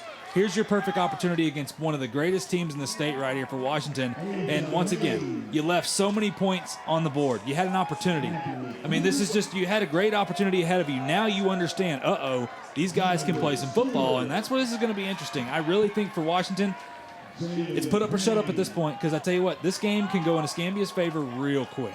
It could. So it's 13-7. Just like that. I mean, and I say, just like that. No kidding. I mean, 10:53 to go. We're just over a minute in. And now Washington going to get their chance. They need to do something. Ooh, that's a big boot. Fielded right at the goal line. And here's a big run. And, of course, that's Aiden Freeman. We've said his name all night. That's another big return out to the 25-yard line. That's where the Wildcats will start. Yeah, once again, we go back to that offensive side for Washington. A lot of missed opportunities, and they've shown some weaknesses in that Escambia defense. But once again, Escambia's defense has fought tooth and nail to be able to keep it to a 13-0 ball game, and now it's 13-7. So interested to see. I think if you're Washington, look, keep doing what you've been doing. It's Amiel Steele throwing the football has worked. You put a lot of pressure on these guys. And I tell you what, going 4 at the top right there, 4 wide at the top, I think they're going to keep doing the same thing. Steele, the sophomore quarterback, had a very good night. They're going to run into Bullard here, who picks up 1 or 2. And that's been the adjustment that this front for Escambia has made. Now, early on in the game, Greg Bullard and company, look, it's company because it's a bunch of backs. They were giving up 4 or 5 yards a chunk, sometimes 10. I mean, we saw some big-time openings, and we're not seeing that anymore. This linebacking squad is doing a great job flowing with the offensive line, making the stops. Pick up there of about 2. Amiel in some trouble now. And oh, what a play that was! Wow. Throws it to Greg Bullard. You know, for a minute there, Jeff, it looked like he was kind of giving up. And I think he was playing us. I think that 360 he did was entirely on purpose. I think somebody watched a little bit too much of Patrick Mahomes. Check this out. This is really something. I think he realized right, there, boom. here. That's something. That's awesome. What I think a play. he realized that I need to throw this football either away or just throw it to my man. He did a great job getting it away. Look at that. Does Beautiful. it again, and that time I think it's going to be just enough for the first down. That's Eric Smith. And that's a great pass, no doubt. It's the only one your man can catch, but even better job by Eric Smith Jr. knowing where the sticks are, knowing where that first down is, get 1 yard past it, and lay down and catch the football. So the Wildcats needed that. They wanted to move the chains at least once following the huge explosive strike from Escambia. So now it's a long and long 1st and 10 out to the 39-yard line for Washington. And this is going to be Bullard up the middle, who again picks up 2 or 3. It's a good first down play, right, Jeff? You know, just kind of pick up a couple, get things moving. That's been for really both these teams, though, positive yards. I mean, if you can get 2 or 3 on first down, you'll take it at this point. And now it just sets up, you know, 2nd and, 8, maybe 7. But you can still run your offense. No panic here. Right. 3 wideouts. Might have seen some movement there. There's Steele, who we've seen him do that a couple times. Oh, and they're going to call this oh, boy, I don't know they're going to call that. this a touchdown, saying the throw was behind the line of scrimmage, and the call is a touchdown. There are no reviews, and just like that, this game is tied 13-13. Escambia now will have a chance to take a lead. Let's take a look right here. This is interesting. There's a flag on the play. That's a bad call. Yeah, it didn't look like it went, but again, it also doesn't matter. There is no review, and that's number 29 for Escambia, who alertly picks it up. That's Sean Blackwell, who's going to be credited for the touchdown. Let's see what the flag is and confirm this, but that's flag down at the 2-yard line. That is a bad call. That is a really bad call. I have. Coach Whidden can't believe it, I'm sure. Here we go.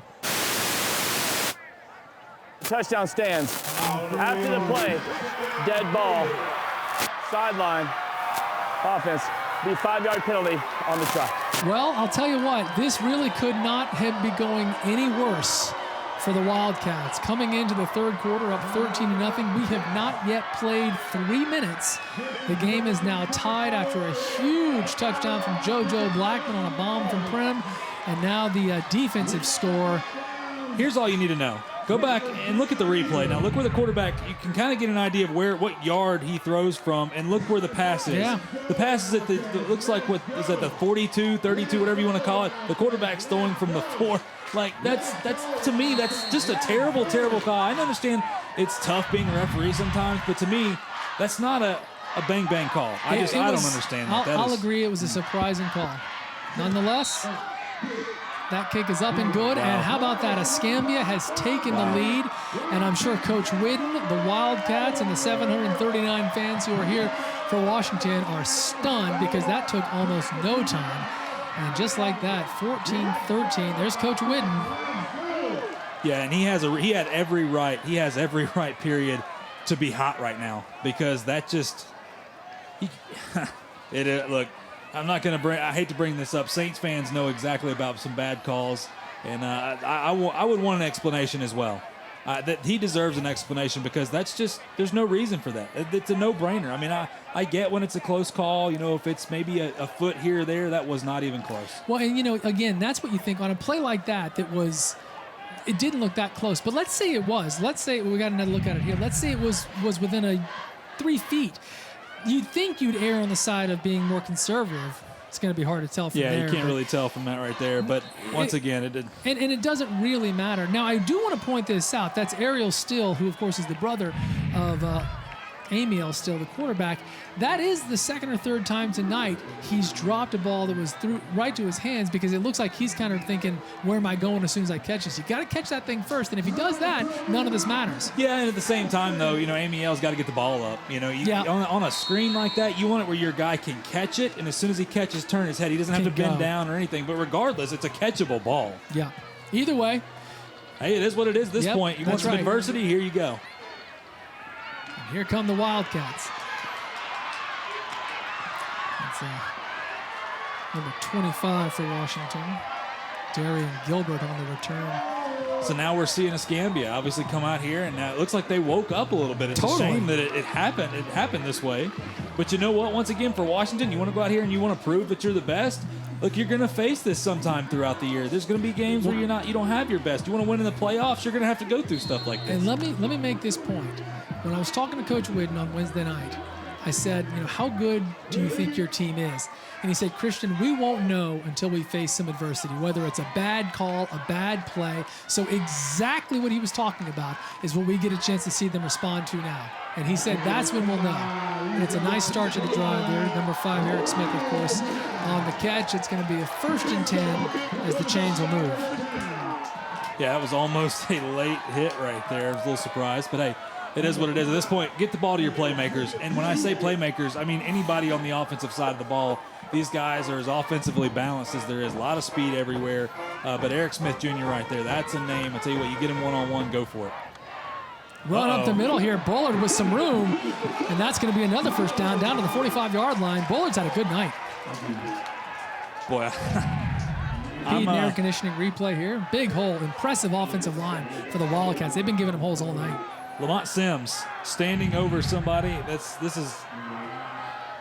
I'm a little confused. You call on a pass that you said was a backwards pass, but you got a player standing over another player and you don't throw a penalty on it. Come on, guys. Let's go. Amiel going to lob it open. He's got his man again. Beautiful. And the Wildcats are responding beautifully. That's Eric Smith on the catch. Amiel just bought himself some time, Jeff, and lobbed it right over the defender. Great job, Eric Smith Jr. You know what? When you got a receiver that's 6'4" on the heating and air conditioning, instant replay, this sophomore quarterback is something else. He is. I tell you what, the defender right there, once again, it's just as good as you can play. You cannot do it any better. The only way is to try to get your head around. And at that point, you're chasing a 6'4" receiver. You have no time. Down to the 21-yard line now. We've got a whistle and a flag. By the play, dead ball, encroachment, defense. That 5-yard penalty, still going to be first down. So it'll be 1st and 5, and now that moves them into the red zone to the 16-yard line for the Wildcats, who have responded beautifully to the call there earlier. Don't know if you realize this, by the way. You see the young man covering Eric Smith Jr. is none other than JoJo Black. Is that right? Who had a big interception last week. That's number 6. Not able to find the hole. Of course, that's Miles Murphy. And they've let him run it a few times tonight. He's made a few plays, not able to do it there, though. Great job by that defensive line of Escambia just clogging the hole. He has to bounce it out, and guess what? By that time, the cavalry showed up, and great tackle. Yeah, empty backfield right here, 5 wide. This is, uh-oh. They got a timeout. Good timing because there was about to be another penalty. Dead ball, timeout. Timeout, White. It's their first. All right, so Escambia saw no one in the backfield, maybe didn't feel ready, Jeff, and said, hold on, let's call that timeout. They're first here of the second half, and so that gives Coach Whidden a chance to think about what he wants to do on offense, and of course, Coach Bennett's going to talk to his troops with 8 minutes to go, and it feels odd to say, Jeff, but it's a 1-point lead for Escambia. It kind of feels like, how did that happen? Yeah, it really does, and by the way, it looks like Greg Bullard's on the sideline over here. I think it's cramps. It looks like he's going to be all right. They're stretching him out a little bit. Okay. But for Washington, look, you go 5 wide. You talk about bread and butter earlier. I think that's your bread and butter. I really think against this team right here. Now they've had success running the football, but you put Escambia in some compromising situations on defense that really, with the speed you have, Escambia has had really no answer at this point. And I tell you what, once again, I'll say it. I've been impressed with the quarterback play by Amiel Steele. I mean, this is a young man that's a sophomore quarterback. His brother's number 9. Ariel Steele, wide receiver over there, the senior. Look, big games bring out the best and the worst in people. And so far, so good. Coach Whidden's got to like what he sees with this young man. So we're about ready to get going here. 2nd down and 5 from the 16-yard line. Now, Escambia's held them inside the red zone tonight. And once again, Washington, no one in the backfield but the quarterback, who's going to keep it himself. And he's got a big hole, and he is going to get into the end zone. Amiel Steele with a touchdown, and the Wildcats respond beautifully to a bit of adversity, exactly what Coach Whidden was looking for. And now they take the lead. That makes it 19-14, the Peden replay. Yeah, beautiful quarterback draw. I mean, fake the pass, let's tuck it up and run. I tell you what, great, even better job by that offensive line. I love giving credit to those big uglies up front. Jeff, the offensive line of Washington has been impressive all night. They have. And once again, you talk about Amiel Steele. He's only as good as his offensive line. We've talked about him a lot tonight, not giving enough credit by that big front. Alex Leatherwood, the young man from Alabama, this is his alma mater. He's got to be proud. Storniolo on for the extra point. He's had a good night. Gets it up, tons of leg. It's right through the uprights, and now 20-14 Wildcats. And that feels very good if you're a Washington fan, because you know for about 3 minutes there you were thinking, oh boy, here we go. And here we go. We're going to take a break. It's Friday Night Rivals. We're just getting started, folks. A lot of fireworks to come. Stay with us. You're watching Hill Kelly Dodge Chrysler Jeep Ram Friday Night Rivals, presented by Morgan & Morgan, for the people. We are back in the student body of the Wildcats here. You can see feeling good, and they needed it because they were not feeling so good at the beginning of this quarter. They were leading 13-0 were the Wildcats at the half, and it took fewer than 3 minutes for for Escambia to take the lead, 14-13, but Washington, beautifully, Jeff, has a big-time drive and takes the lead again. Think it's time to double JoJo Blackman? It was only a matter of time before he got loose. It's going to be interesting to see. You know, Blackman has played some quarterback tonight. They're going to do an onside kick out of nowhere, and it's bobbled, but they do recover it. You know, I think, Jeff, I love the element of surprise, but he kicked it too hard. That thing got down there too quickly, and the Wildcats didn't have a chance to cover.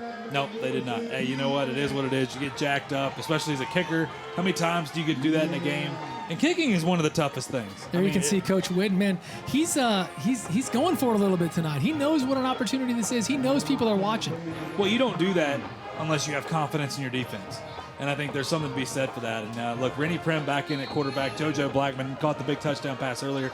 For Rennie Prim, he gets some confidence throwing the football deep. We already said, watch the film on this young man. He's pretty darn good. Had a rough first half, but I think that's going to open some things up. And if you're Washington on defense, interested to see if they're going to cut. Looks like they're going to double JoJo Blackman over the top. Prim's going to hand it off up the middle here. It's Jalen Blackman who takes it this time out of the backfield and picks up a couple. Yeah, we talk about the Wildcats, weapons on offense. Well, Escambia has their own weapons, and it starts with that offensive line up front. And, you got JoJo Blackman, you got Jaden Milliner. Look, they're missing a couple guys from last year's squad. But once again, Coach Bennett's done a great job getting these guys prepared. Look, equal athletes across the board. That's why we're here tonight. This is the best game of the night. Second down and 8 now. Prim's going to keep it and looking to go long. Makes a great play and picks up about 4. It'll be third down and 4 out at midfield. Yeah, he was under big pressure. Injured Wildcat. Looks like number 53, Jaquantez Jackson. Okay, so Jackson is down and hurting a bit. Yeah, great job by Rennie Prim to get out of the pocket. I thought they had him in the backfield. Yeah, he makes a terrific play and does pick up 4 or 5. It'll be third down and about 4. And they are literally on the 50. Here's Coach Whitten checking on his player there. Now, I tell you that, Prim did have a receiver, and it looked like Jaden Milliner running across the middle open there. Didn't have time to get to him because by the time the route opened up, he had 2 guys in his face. But, hey, that's one thing you got to like if you're Coach Bennett with your quarterback being able to get outside the pocket. We got 2 extremely athletic quarterbacks playing for both these teams tonight. Yeah, last night I was talking to Coach Bennett, and I asked him, I said, will Prim make any plays with his feet? And he literally, here we go, good to see him. Yeah, Mason Scruggs. Coming off the field. Number 56, Scruggs. Mason Scruggs. Coach Bennett literally laughed at me. He's like, yeah, he'll make some plays with his feet, as if he couldn't believe I asked. And sure enough, we've seen that tonight. Hey, you know what? It's Coach Bennett comes off to a lot of people as cocky, but hey, when you've had the success he's had at the schools that he's had, and you look at him taking this team to the state championship last year, hey, you get it. I mean, there's cocky and confidence, however you want to look at it. After a while, when you're used to it, are you being cocky, or are you just kind of stating what to you is a fact? I mean, third down now, right at midfield. Escambia would love to keep that momentum going, and looks like this time JoJo Blackman is back at QB, which probably means he's going to keep it. Hey, good call. Uh-oh. He's in some trouble, oh, boy, that's but this may work out real well for him. And he's going to have the first down and then some unless we get a penalty, which we don't. So Blackman goes one way. There's a penalty. There's a penalty. goes one way, runs into about 5 Wildcats, says, no, I'll try this instead, reverses the other way, and gets the first down as we await the penalty. Yeah, interesting to see what let's this is see going to what be this holding. Is it a first down?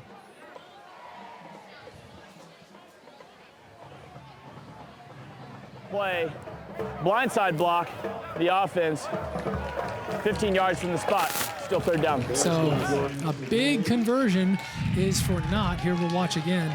Look at Blackman. Boy, when he reversed field and I turned around and looked where the blue jerseys and there were none. Yeah, said, boy, yeah, you see the blindside block right back there. I think it was back there. I'm not sure. Well, the flag was way down where the play ended, but yeah, but there was one right there. So yeah, so that'll be, instead of a first down conversion and a very big play, it's a very big loss for Escambia here. Third and forever. Yeah, it's going to be third and very, very, very long. That's for sure. Can they get the long first down? I think it's long and really long first down. Long and really long first down. If you get this one, you earned it. How lucky are we, Jeff, that our first down sponsor is Long and Long? Oh, I think it's great. I hope they stay with us forever. I do too.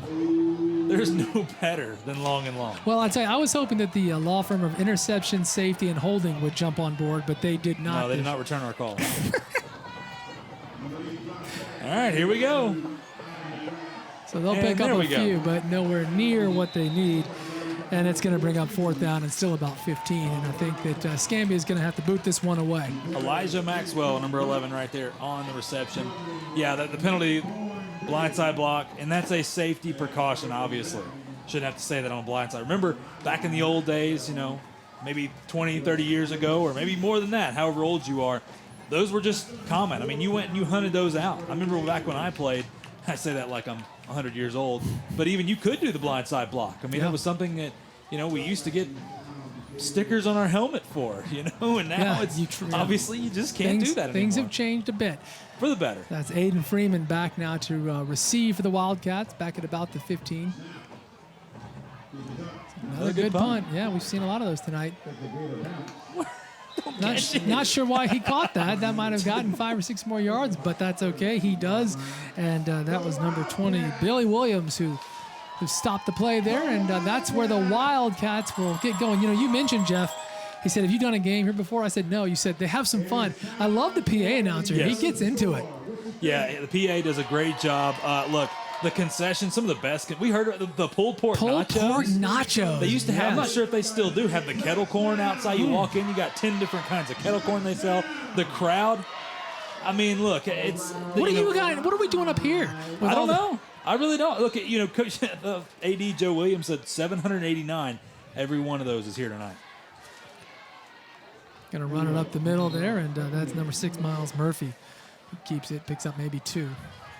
We've seen that so many times. It just seems kind of vanilla for that offense. So first down, they're going to run the football, maybe get a couple yards here and there, which looks like they got half a yard. I was saying, I was rather optimistic. He didn't pick up 2. He picked up about a half a yard. It's going to be 2nd and 9.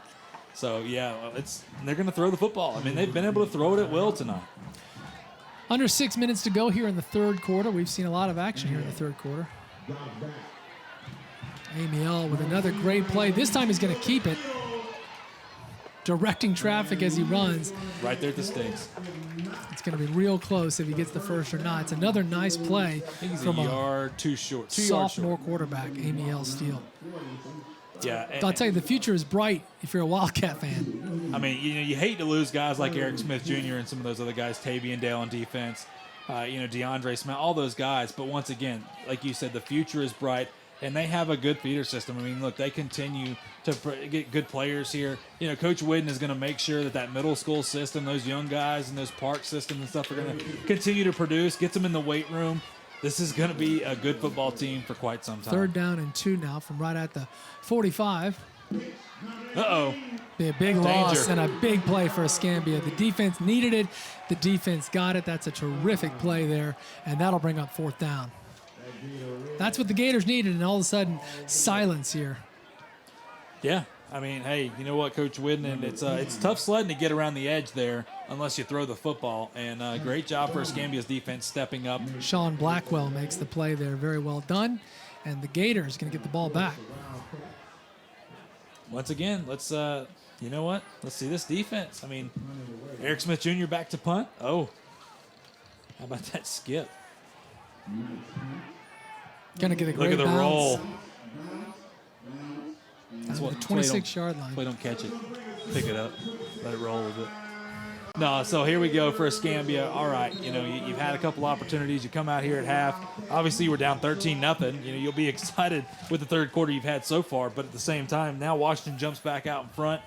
Let's see him answer. Well, to me, Jeff, the biggest thing we've seen tonight is Washington's touchdown after Escambia took the lead, because I think we were all thinking, oh boy, here we go. And they answered beautifully. Not only had they just given up a lead on a game that didn't feel like they should be trailing at all, but they had just had that call where it was a fumble and a long return for a defensive touchdown, and things were not looking good. They answered, and it just felt like things swung again. To me, that's so far the moment of the night, is that drive. And if you're Coach Witten, though, you're like, hey, guys, can we not have to face adversity to be able to put the ball in the end zone? Remember, there should be 30 points on the board for the Wildcats right now. So, hey, it is what it is. You know what? That's the type of team this is. So, long game. Still got plenty of time left. And clearly a penalty against Escambia, because they had it at the 26. It's all the way back down to the 11. So that's a 15-yard penalty, and that's where the drive is going to start. And that is not what they need, is giving up big yardage. Looks like JoJo. Here we go. Let's see what the penalty is. Sideline. Offense. 1st and 10. Another sideline penalty. We've seen that a lot Those are tonight. just unacceptable. Yeah. I mean, that's a matter of, for those that don't know, stay behind. There's a white line over there. Stay behind the white line. Simple as that. JoJo Blackman back at quarterback now. Another high snap. He fields it nicely. Gets out wide. Maybe gets a couple of yards. Maybe not even that. I'll tell you, may not matter much. We haven't seen a huge play on it, but we've seen a lot of bad snaps tonight, whether they hit the dirt first, whether they were really high. We saw it again there. We've seen it all night. Yeah, Washington on special teams has got to figure that out. Whoever their long snapper is on field goal every single time back there to Kaya Stormiolo. Hey, look, Peyton Daniels, like I said, is the MVP because he has handled every one of them. We've seen it for Escambia too, though, again, even right there, as JoJo had to make a nice play on a high snap, and he's got another chance now. I guess he picked up 5 there. That's more than I thought. Oh, you can't give him the edge. But he gets the edge. He gets to the 21-yard line, and they need to get you about the 24. So it will be 3rd down now in about 2 or 3. Jalen Lewis, if he just cuts that edge off, then JoJo has nowhere to go. But that's, once again, I mean, it's easier said than done when you're facing a dynamic talent like JoJo Blackman. 3rd down and 3. The clock sits at 4:42 here. It seems like we have a lot of guys go to Tennessee to go play some football for the Volunteers. We have a lot of talent from Pensacola. I'd love to see, and I'm not a Tennessee fan, but I would love to see JoJo Blackman go join some guys over there wearing that nice orange and white. Heck yeah. It's a color he's used to. Yeah. 3rd down.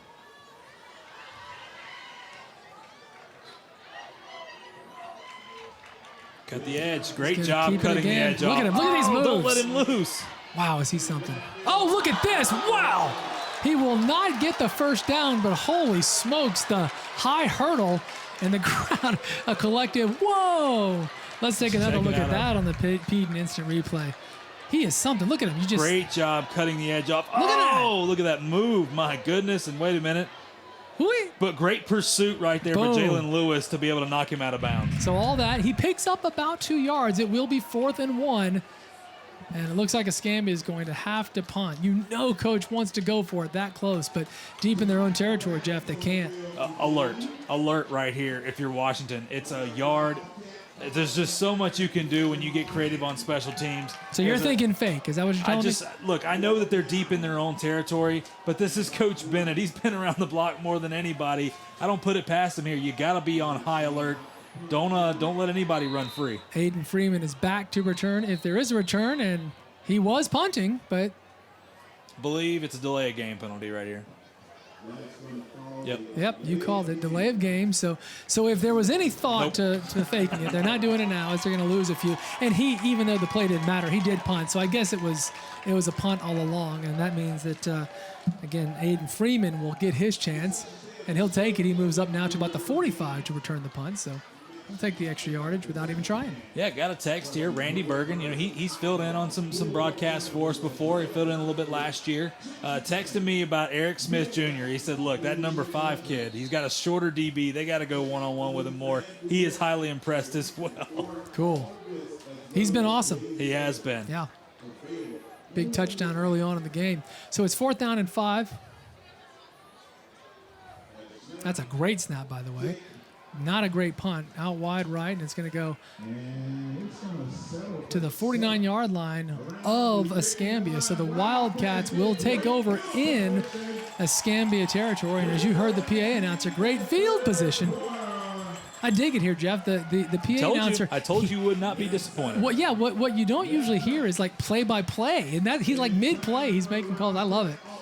The excitement here. Look, guys like Charlie Ward, Derek Brooks, obviously winning a championship with the Bucks, and just the All-American there at Florida State. You've got Roy Jones Jr. I mean, the alumni are incredible here. And to be honest with you, the alumni, you're talking about Emmitt Smith, guys like Fred Robbins on the Escambia side. Yeah. Fred Robbins goes and wins a Super Bowl with the Giants taking down the Pats. There is so much tradition between these two schools, and these are two of the oldest schools around. A deep history, that's for sure. So right at midfield, or just on the other side of it, is where the Wildcats will start.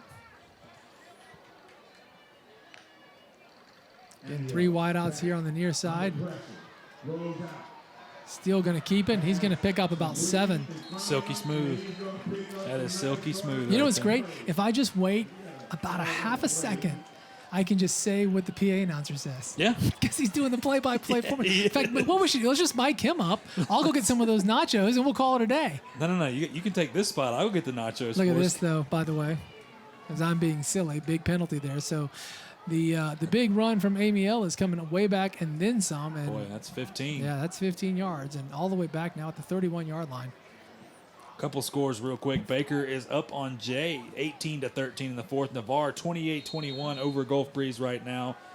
Pace getting shut out by Milton, 14-0. And right now, Escambia Academy, 27. The Northview Chiefs, 22. From the Northwest Florida Sports booth, we give you that. And Amiel had his man, but he threw it a little behind him.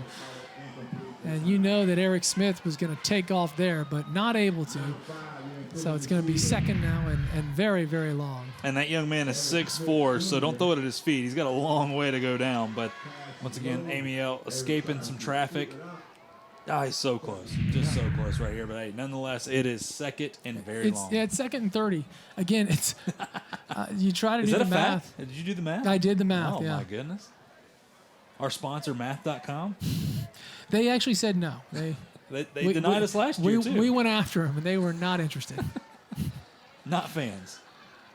2nd and 30. Oh, fumble. Oh, my goodness. And looks like Washington recovers there. So they were trying to not get it all back. They were just looking for the handoff up the middle, but a little sloppy there on the transition, and lucky to get it back. 3rd and 30. Bullard was getting a little upset as his offensive lineman. I thought that was on the handoff there. Not sure who was supposed to get. Let's check it out right here. Yeah, that's not on your offensive lineman. I don't know why he was looking at him, but that's the quarterback-running back exchange. And they're going to go for it big here. Amiel's got his man, but he overthrows it. Oh, my goodness. It's picked off. And that's number 5. Check that. Number 29. Where did I get 5 from? That's number 5 on the pick. Oh, it was. Oh, 10-4. Okay, so sorry about that. So that's Lamont Sims who makes the pick. And, you know, Jeff, it's basically a punt. It was 3rd and 30 there. Why not just throw it deep and see what you can do?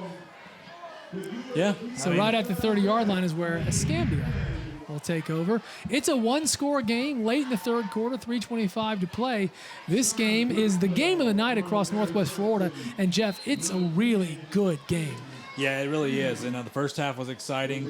If you were a Washington Wildcat fan, the second half, how about the Gators coming out and, look, getting the big call from the referees and that fumble, they picked it up nonetheless, did what they were supposed to do. Been a bit of a sloppy 3rd quarter, though. The man you're looking at there, JoJo Blackman, one of the premier talents here in Northwest Florida, plays a little bit of everything for Escambia. He's moved to quarterback now because he can do things like that. And he picks up about 5 without even trying, it seems. And don't forget, Jeff, he plays defense too. Last week had a huge game-clinching interception. Yeah, he did. And he's just a pure athlete across the board. Remember this, like I said earlier, this young man has 9 Division I offers as of right now from the likes of teams like Kentucky and Tennessee and all that sorts, even South Alabama and Troy. You know, they try not to let that talent get away from him right here locally. But of course. No, he's, look, Rennie Prim's back in at quarterback, but I can tell you right now, if you're Washington and you see number 1 outside, you better double him.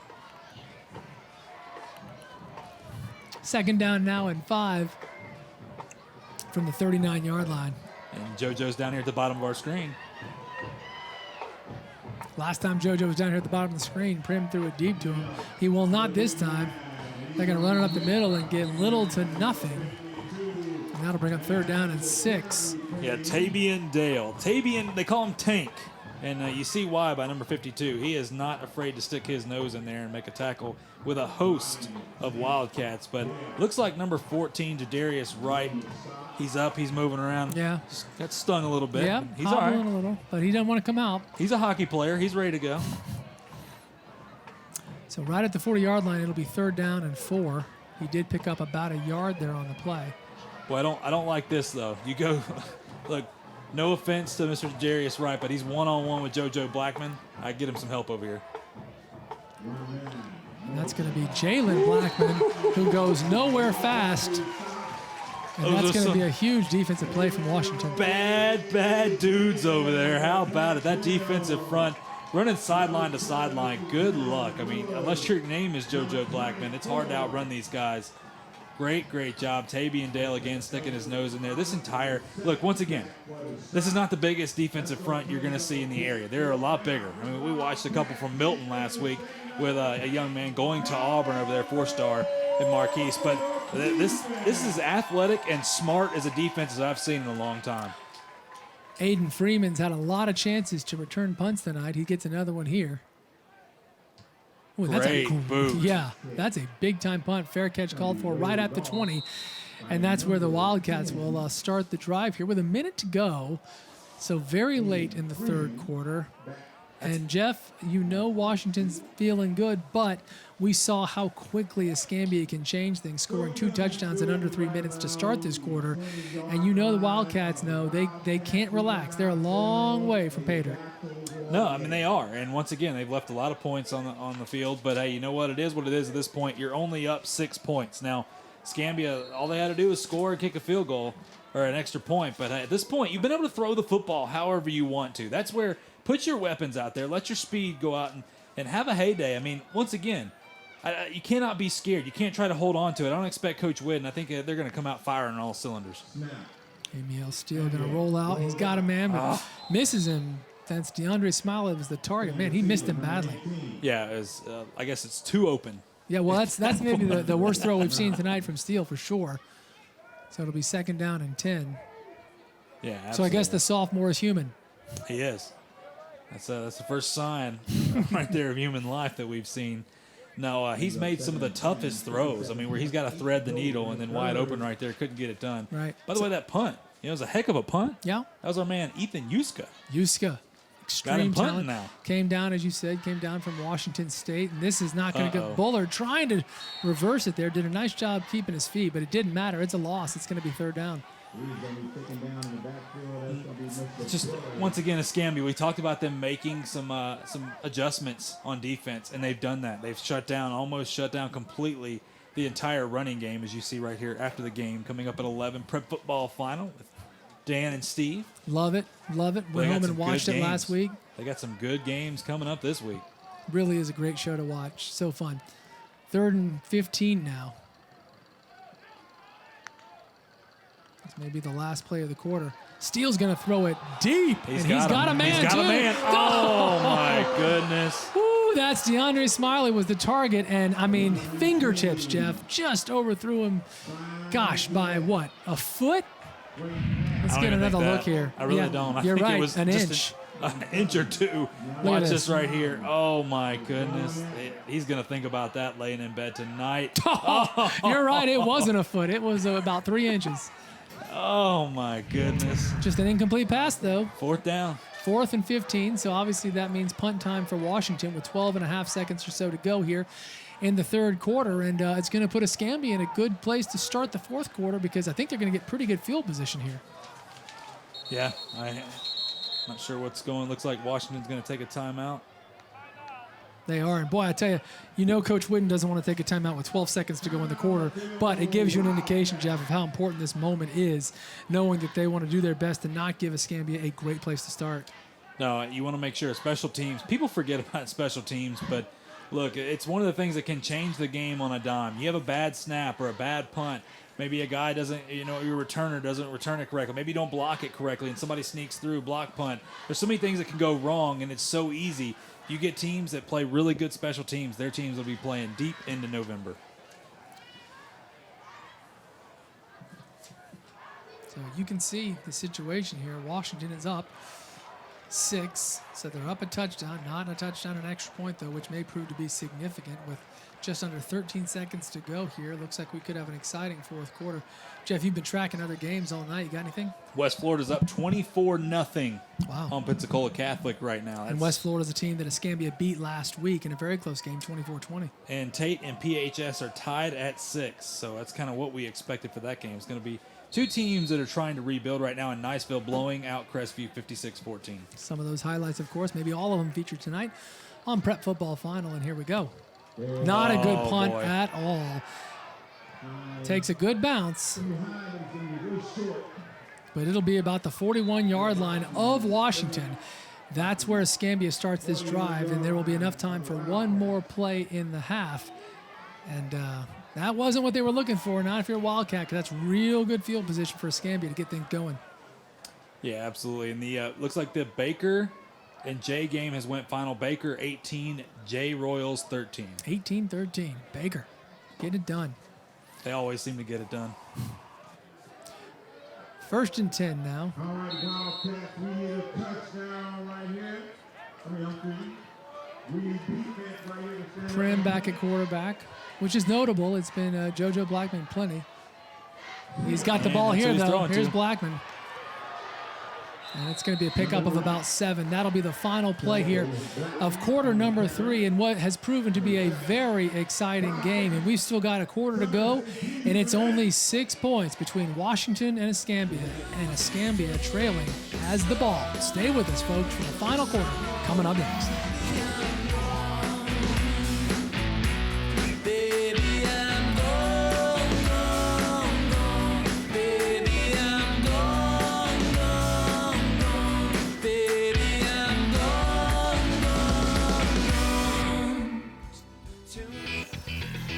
We are back, folks. It's Friday Night Rivals, and it's going to be an exciting fourth quarter, I have no doubt. 20-14. Washington up, but Escambia's got great field position. Blackman back at quarterback. He's just tough to bring down. Look at him go, folks. He's incredible. Turns nothing into something huge. Another big gain, and it's going to be 1st and goal. Jeff, he is something, man. That's a 20-yard gain where he should have been sacked for a loss of about 2 or 3 yards. And honestly, the only thing that surprises me is that he didn't score. Yeah, I mean, you saw him. Look, boom, no. In trouble here. No, I think I'm gonna go back this way. Yep. Look, here's an opening. All right, here we go. Look at the blocks. Great job blocking. That's when. Boy, that's a lot of confidence because those guys know. Just look, get it in his hands and let him do work. You know, Jeff, it's a good point you're making. When you're blocking for a guy like Blackman, you can never stop because you can't assume he's going to get tackled. You just have to keep blocking because he's probably going to break stuff, and all of a sudden you feel like, whoops. Well, and you know he's not going to throw the football either, so you don't have to worry about any of that. You just go out there and block, folks. It's a lot of fun. 1st and goal. Got some movement there. Booker T looking to make a big stop. And let me tell you, calling on Booker T, that's a specific shout out to. False start. Offense. False start on Escambia. That's a shout out penalty. Repeat 1st down and goal. To Jade Brown, the head female basketball coach here at Washington. She tweeted me and said, Christian, can you at least once call us Booker T instead of Washington? She said, our motto, who we be? Booker T. So, Coach Brown, glad you're watching. Thank you very much. And there you go. Booker T looking to make a big stop. Booker T in the house. That's right. Roy Jones Jr., obviously a famous alum here as well. Always says Pensacola in the house, and you know what he is. I talked to him about that. Very proud alumni here from Booker T, Washington. A lot to be proud of. 1st and goal. Great job. Great job by that defense. Terrific pursuit from that Washington defense. They got to come up big here, and that's a great way to get things going. Eldrick Robinson, the second right there. The second. How about it? I guarantee Eldrick Robinson, the first, is proud of that young man. I'm telling you, this defense is as athletic as there is. They're not the biggest, but they are the fastest, and they are not afraid to hit you. So 2nd down with About 11:10 to go here. We are in the fourth quarter. Escambia trailing but knocking. They do have second and goal. Rennie's back in. Back at the 14. Rennie Prim, the quarterback. And we've got good timeout. It's a timeout. Yeah, 2 seconds left on the play clock. Got it. They can't lose more yardage there. No, so because it is goal. Yeah. So Escambia said, let's just burn the timeout there, which they will do. See some scores right here. How about it? Niceville over Crestview, Navarre, Gulf Breeze. That's a great game, Navarre Gulf Breeze. Looking forward to those highlights tonight on Prep Football Final. Escambia Academy up over Northview in the fourth there. Tate now taking the lead over PHS, West Florida. Look That's at a that. surprising score. That is. It wow. really is. Where is that game? Do you know? That is, I believe, at Catholic tonight. Is that right? Yeah. Ooh, man. Catholic, they beat Pine Forest last week 12-7 without scoring an offensive touchdown. Looks like they may go into week 3 without an offensive touchdown. So the Crusader faithful at Gorecki-LeBeau Stadium, they're not pumped, I can assure you. But back here in Northeast Pensacola, we've got Escambia trying to tie and maybe take the lead as they've got an and goal situation. But thanks to a penalty, they are back at the 14. So it's second and goal, but from the 14-yard line. And they're ready to get cruising again. We'll see who the quarterback is. Looks like it's going to be Prim. It's been Prim or Blackman. Of course, Prim is the starting quarterback, but JoJo Blackman is such an explosive offensive player. He's had chances to play quarterback and has done real well. This time he'll serve the receiver position. Watch him in that slot position right there. They're going to run the football. Run it right up the middle and pick up several, but down about the 9. It'll be third down and goal from the 9-yard line. All right, here we go. Third and goal. I think regardless at this point, Coach Bennett's going to go for this. So you got 2 opportunities. Do you take maybe a short safety route, get you a little bit closer to the end zone and then go for it, or do you try to go deep twice here? Well, I think you run some high-low. You know what I think you do? I think you say, let's snap it to JoJo Blackman and see what happens. I say, let's just throw it up to JoJo Blackman. Yeah, exactly. Oh, look at this. Yeah, they got an interesting package here. There we go. JoJo, I was going to say, one-on-one, that's where you want them. So JoJo's out wide, and Prim at the QB. Then we've got 3 more receivers here on the near side. That's the way Prim wants to go, and it's going to be picked off. And, folks, he's got nothing but green in front of him. He is taken down. That's a huge play. Number 21, Santonio Coleman makes the play. I don't know where that pass was going, but a huge momentum switch here as Escambia knocking on the door, and instead it's a big turnover. It's going to be first down Washington out near midfield, Jeff. Santonio, don't call me running back Coleman. Look at this right here. Reads the eyes. And that's one thing when you have a young quarterback, you cannot stare down your receiver. And you know what? He's going to learn from that. But Santonio said, hey, I ain't no rook. I've been doing this quite some time, young man. Honestly, when he picked it off, I thought it was a touchdown. I didn't think anybody was going to catch him. But they did, and that's good news for Escambia. Turnover belt, baby. Booker T style. That's a big play, and he knows it. Big smile. He deserves it. Awesome. All right, now here's Washington. You want a chance to be able to start to salt this game away, find a way to put that ball in the end zone for 6. With under 10 to go, they're going to run it up the middle here. That's Greg Bullard, who does get out wide and picks up about 6. Second down and 4. And that's just what the doctor ordered, a nice start to the drive. But again, because he didn't score on that pick, it means that if Escambia Gator defense can hold, then, it's 2014. Not much has changed. This has been a game of pure emotions on both sides. Who's hot, who's not. And right now, Booker T's looking good. Another run up the middle here. And Bullard, look at him go. Cut after cut. Long and long first down to the 40-yard line. That's a great run from Greg Bullard, the senior. And that's what I'm talking about. Remember, just last drive, Washington had the football. They were getting nothing on these runs. These teams are built on pure momentum. You're seeing how momentum and how attitude affects this right here. Big turnover, and Washington's attacking. First and 10, Eric Smith out wide here. But they're going to run it again. It's Bullard again, and he picks up about 4 or 5 more. Keep doing it if you're Washington. Run the clock, get some yards. Thank you very much.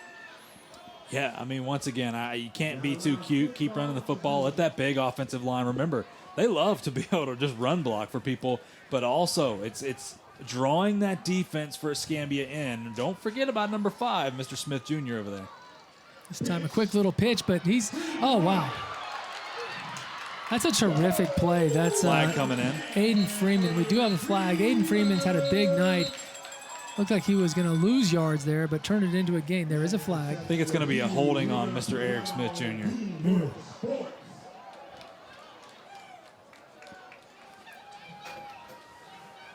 Boy, it's that's a killer right there too. If you do get a holding call, yep, it's going to be holding. Yep, saw the signal there, not the official, but clearly it's going to be a hold. So that's going to negate the play. Here we go. During the play, holding, offense. Second down. Second down now. So we've seen it a lot. A gain turns into a loss, and let's check it out here on our 44-yard line. Heating and air instant replay. Let's see if we can get number 5 in there. I didn't see it. Not real sure. Maybe he grabbed. Yeah, I mean, you see right there, looks like JoJo Blackman's grabbing his jersey like he grabbed me. I don't know. It's second and 14 from the 44-yard line. Still good position for Washington with just about 9 minutes to go. Can they finish this thing off? This is exactly what Coach Whitten was talking about earlier this week. Can they beat the teams that are tough to beat, the teams that maybe people don't think they should? We'll find out soon enough. Going deep and wide open. That's pass interference, baby. How about it, ladies and gentlemen? That is, I mean, you throw your hands up, I get it. And you know, it saves a touchdown, however you want to look at it. But Sean Blackwell, the DB right there, he Here's is a look senior. At the play from the Peden replay. Get your head around, young man. Look, all you got to do is flip your head. No need and for the ball that. was actually terrifically underthrown. So I'm saying, if he turns around, he might have a shot at the pick. It was not going to be a touchdown, although he did have some separation there, did Aiden Freeman for a moment. But pass was underthrown. Clear pass interference. No arguing that.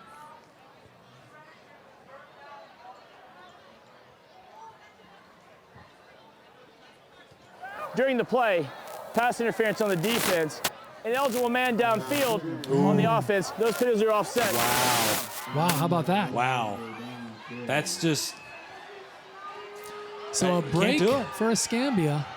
I'd be interested to see... Coach is so mad. Coach what Williams. man is ineligible man downfield. Love if we get another look of the line there. I'm confused. I didn't see anybody. That don't mean it wasn't there.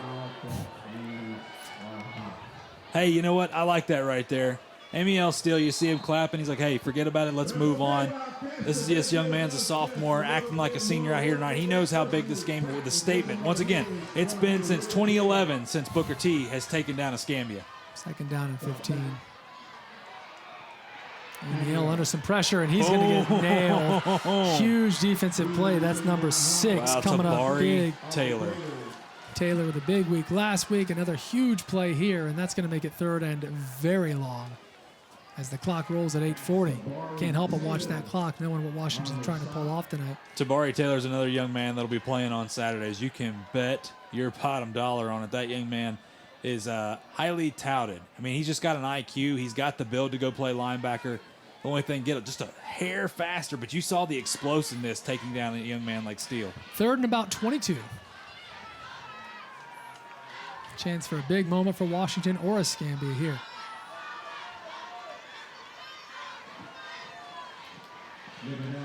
MEL's going to go over the middle. It's picked off, though. Grossly underthrown, and here comes Escambia.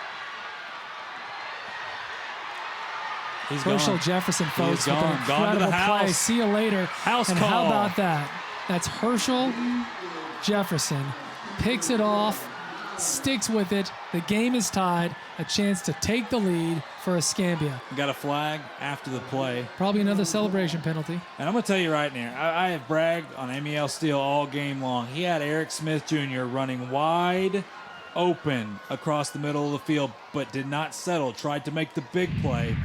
Let's watch it again. Watch this right here. You're going to see it. Eric Smith Jr.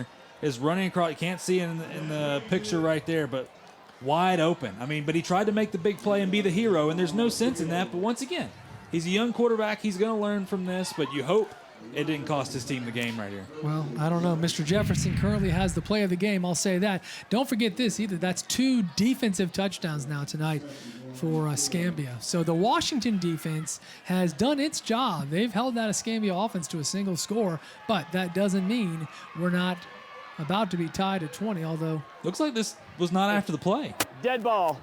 unsportsmanlike conduct, head coach, Escambia. 15-yard penalty will be enforced on the try. All right, so it is a touchdown. It's a touchdown. Okay. So that's on Coach Bennett. Did he say head coach? He did. A lot of times that can be on a certain player. Maybe it was a coach on the sideline, so things they like just, that. that's kind of like the Not sure. default phrase. I got you. Yeah, I'm not sure who it was over there. I didn't see it in the replay, but I don't know, but I know this. this is big. Okay, so now it's 2020. All right, so This is big time right this here. is a 35-yard extra point attempt. Mr. Yuska. Who has an incredible leg. Coach said he'd let him kick 60-yarders. It's up, nearly blocked. He's got it. Wow, he does have an incredible leg. That thing was good from 50. And Escambia now up 21-20. It's Friday Night Rivals, folks. 7:50 to go, a one-point game. Don't go anywhere. Can Washington respond? You're watching Hill Kelly Dodge Chrysler Jeep Ram Friday Night Rivals, presented by Morgan & Morgan, for the people. We're live. We're back. We're enjoying a one-point game. Escambia now leading at 21-20. We are at Washington High School. The Wildcats now trailing. Jeff, let's talk about this for a second. This is an interesting game because this is the sort of thing you see a lot. A team that has been outplayed, to my estimation, all night, and Escambia has the lead. And isn't that the kind of thing we see when a team that is just usually good finds a way to be in a game, whereas a team that has been getting better and is trying to sort of cross over that hump has to be asking themselves, how are we losing this game right now? And the question is, can they respond? Well, it comes down to the fact that we talked about Washington looked like early on they belonged. Like the attitude they play with, the swagger, as they say, they were playing with. Escambia was distraught. They came in here just sleepwalking. I mean, Washington had the foot down on the pedal, and ever since then, it looks like Washington has kind of went back. And you give credit to the defensive adjustments and offensive adjustments they made, but boy, this is not the same Booker T team we saw early on. No. Jalen Lewis now back. And that's a big kick. And that's going to be, we've seen him all night, Aiden Freeman. It's going to be a touchback, though. So Washington will take over at the 20. Jeff, they have not had a lot of trouble moving the ball. I mean, their offense has been effective, although we talked about it all first half. Coach Whidden talked about it when we interviewed him. They don't have the points they probably should. And even Coach Bennett said we should be down 30. And as a result, they're down a point. Well, it comes down, you should have been down by 30, but you weren't. You hung in this football game, and that's what Coach Whidden, no matter what happens here, is going to tell his team, because hey, when you play the good teams, like you said, they're going to find ways to stay in the ball game even when it's not their best. There's Greg Bullard looking for something, finding nothing. Maybe a yard. Oh, do we have a fumble here? No, they're going to blow this one down. Don't think they know. What's that? I don't think they really know. I mean, look, I'm in between here. I'm going to make that very clear, but there's been some blatant calls that are very questionable, to say the very least. But you know what? It doesn't matter. You feel like Escambia has been the beneficiary of a few questionable calls. They have been, and it is what it is. Those are facts. I mean, so you can say what you want. We're talking about early in the third quarter when Washington threw it out wide. They ruled it a backwards pass, and as a result, Escambia took it back. And then Washington had a big play they called the legal man downfield. Those were the two plays that were questionable. That might be what I was talking about. Hey, but here's the thing. You go back and you look at Emiel Steele making that interception. He had a wide open man. He's got to make a better decision there, and he didn't. So you know what? You move on. The thing is, Washington, as far as they should be ahead, they're lucky to be in this ball game with the way Escambia's played in the second half, and now they have an opportunity to go down and score and take the lead. That's going to be a penalty, I think, on Escambia. They did not get their player off the field. We'll see if they throw the flag. It's a nice play there. It's like they'll probably first down negate either that. way. Exactly. A long first down after a terrific run, and now to the 41-yard line. Did he get the first? Yeah, it looks like he did. They're going to move the chains. Maybe the 42-yard line. Well, here you go. I mean, like you said before, Coach Whidden said, they can move the football, but they haven't been able to put it in the end zone. Yep. Low snap, well handled by Amiel. Bullard again picks up about 3 maybe that time. Took a shot to the head, but gets up, gets rolling. Second down and 7. with 6:53 to play. Boy, you know Eric Smith Jr. and JoJo Blackman at the bottom of the screen. Number 1 for Escambia, number 5 for Booker T right here. Those are the two best athletes on the field, and it's not even close. Look, you got double coverage help over the top. Well, he's going to be down in the backfield there. Underthrew it a little bit, makes the catch, but not able to do anything with it. And of course, that's Ariel still, so the brothers again there.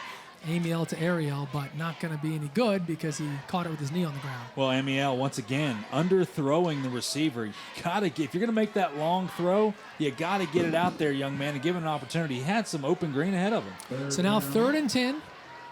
A loss on the play there. You got trips to the bottom of your screen right here. Eric Smith Jr. at the top of the screen all alone.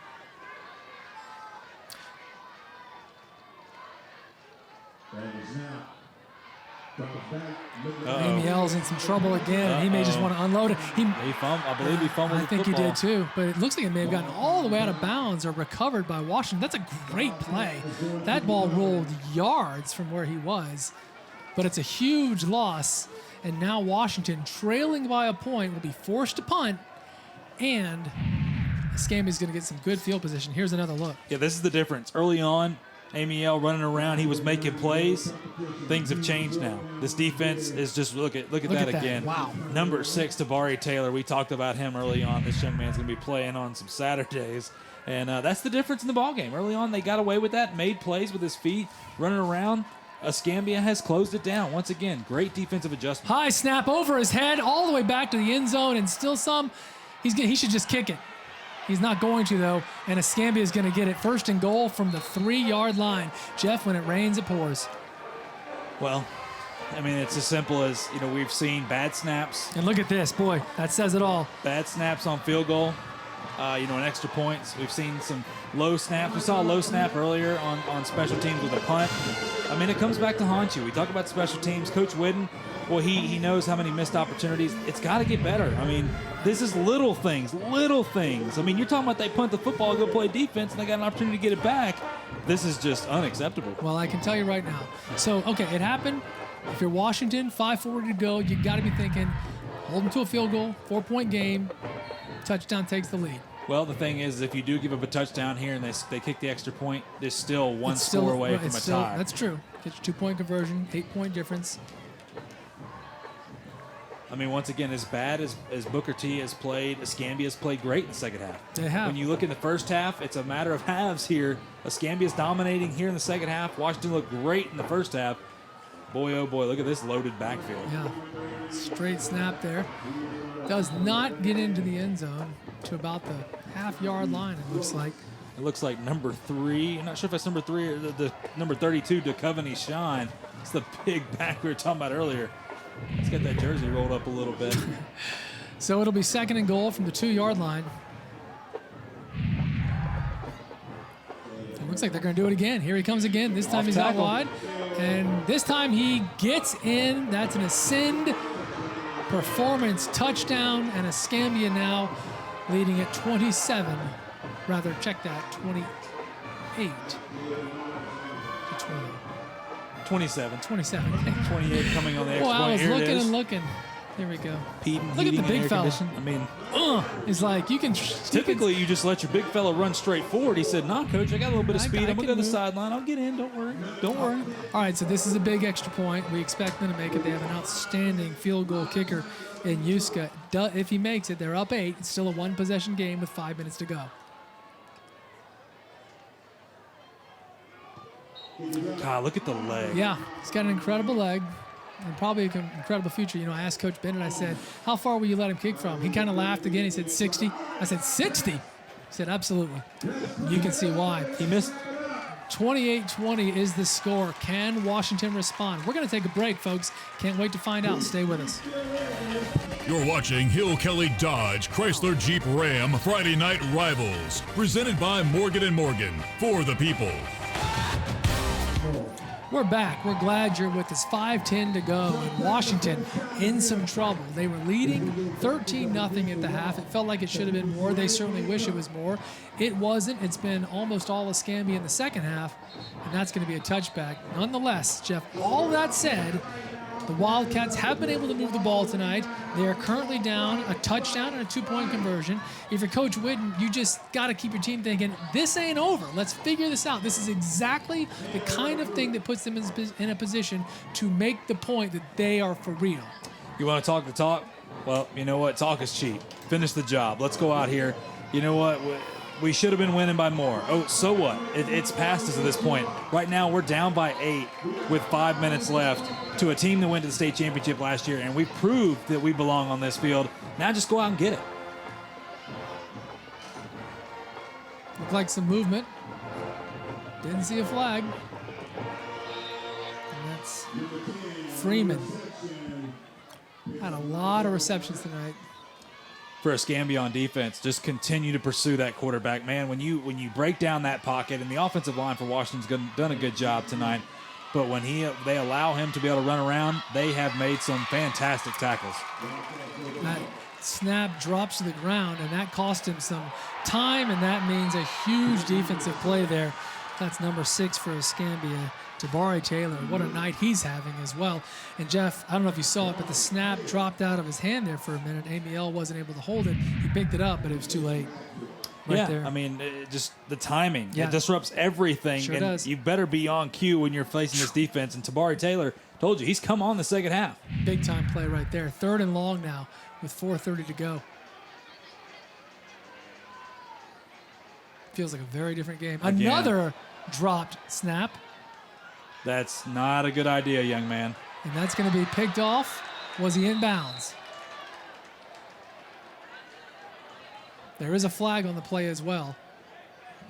He caught it in bounds. There's a flag on the play. We'll have to wait and see, because this could be a pick, and Escambia would be big time in business then. During the play, pass interference, defense. Wow, that's 15 big. yards, results going to be a first. Wow. That is So, big. Yeah, Washington's And I'm going to drive tell you, continues. right now, Amiel Steele, young man, if you're Coach Whitten, you tell him, do not do that again. He's already made one errant pass that, look, you can't just throw it up unless you're going to throw it out of bounds. It's just, I know, once again, I've said, I was impressed. He's a 10th grader coming in here. Big moment, the biggest game of his year, obviously. There's no bigger game right now until you get to the playoffs at this point. But you just can't throw it up for grabs. Well, and Jeff, consecutive plays, he dropped the snap. This time he's able to hold it. He's got. He is a different. Yeah, he's young falling man. apart a little bit here. So he's worried here. He hears footsteps. He's been hit a little bit. He didn't get hit in the first half. This is where that young, he's a young, talented quarterback, but he is young. And this is where you're seeing it step up. And I'm going to tell you right now, that was Herschel Jefferson who nearly had the pick, and it would have been a pick 6, which means it would have been Jefferson's 2nd pick 6 of the night. Had a huge play about 15 minutes ago. But none of that happened. It's 2nd and 10. I'm going to tell you something that's a little bit different now. Washington blew out Tate last week. Escambia was in quite the barn burner with West Florida, so a close game against a really good team. And last week was a little bit of an inferior team for Washington. That could be playing a role here. Over the middle. This is going to be caught. And that's a big, confident pass. And a cocky little spin on the football. That's Amiel to Ariel. They are brothers. They look real good on that play. And that's what Washington needed, flipping the field. Hey, when you're looking for some comfort, go back to family. Family will never leave you right there. Happy Great job. Thanksgiving. Oh, my goodness. 4 minutes to go. Washington needed that. They got it. Now down to the 35-yard line. They're going to try and get it all right here. Oh, mercy. Pass interference. There's another flag. There we go. A beautiful pass, by the way. I mean, that's what you got to do. That's the difference. When you get that, look, it's one pass away. He comes back, another confident throw to none other than Big Bro over there, Ariel During the Steele. play, pass interference on the defense. 15 yards. All right, so remember that. Here's the play again. We'll see if we can spot the pass interference. Amiel just unloads it. He never turns around, and that's that. Yeah, I mean, that's a big no-no. Got to at least make a play on the ball. He doesn't. So now down to the 20-yard line, right at the line there for the red zone, and Washington continues with 3:49 to go, folks. The clock is really ticking now. when you're playing corner, you put an arm up there when you get next to a guy, and then you turn around, look, and find the ball. That way you can use the other arm to swat it. Not doing that tonight. We're going to run it this time. Bullard gets the corner, And he picks up about 6. Thought he was in some trouble there in the backfield, but able to get the edge. It's like he lost yards right there. No, I don't think so. Yeah, he lost about 5. What am I? What did I miss? I think he ran so far backwards. I don't know what's going on. It was a hold. It's a Okay. hold. Yeah, he didn't lose yards on the play. It was a hold. Yeah, he picked up like 6, but it's all coming back. So This has been killer for Washington. This has been absolutely killer here in the second half. that brings them back to the 34. They were on the 20, folks. Now back to the 34, and they don't get a first down until they're down to the 10. So And this is probably looking like your last drive unless something crazy happens. So 3:40 to go. I would agree. field goal ain't going to cut it. Nope. So it's first down and 24. The upside, Jeff, is when a field goal ain't going to cut it this late in the game, you know it's 4-down territory. Kind of takes the pressure off. They're going to start it there with a pass to Bullard, who stays in bounds trying to. No, he doesn't. Oh, He does go out of step bounds down. at about the 30 or the 31. But it's a little bit of a gain. Got a few yards back now. Second down at about 19. A little surprised they haven't gone back to Eric Smith Jr. I mean, you got a 6'4" guy over there lined up against a 5'10" corner. I mean, no disrespect. I know it's JoJo Blackman. I get it. But at the same time, I mean, best on best, that's what you want. Exactly. I mean, that's the thing. I'm sure for Amy L, it's like, I don't know if I want to throw it over there. Not with JoJo playing D. Second down, 19. Bullard up the middle this time, picks up a couple, so it's going to be third and very long. Jeff, you look like you disagree with the call. He knows his offense better than I do. I mean, no, I'm just the distance that you have to get. I know it's 4-down territory, obviously. I was a little surprised. I mean, the running game, yeah, you pick up a few yards here, but you've been able to dominate in the air. I mean, show your quarterback you have some trust and go throw the football. Well, You've got so many weapons. Third down and long, about 17. From the 29-yard line. And they may want to talk about it. There's a flag. Is it a flag or a timeout? There's a flag right there on the 30.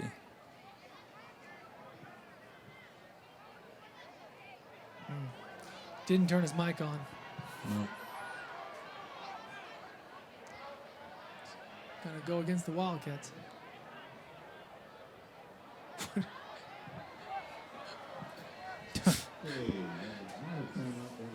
So it's gonna go against the Wildcats. It's gonna be third now and even longer than it would have been. Third and about 24, it looks like. So long, maybe 30, maybe 22. Maybe I was just gonna need to unload it.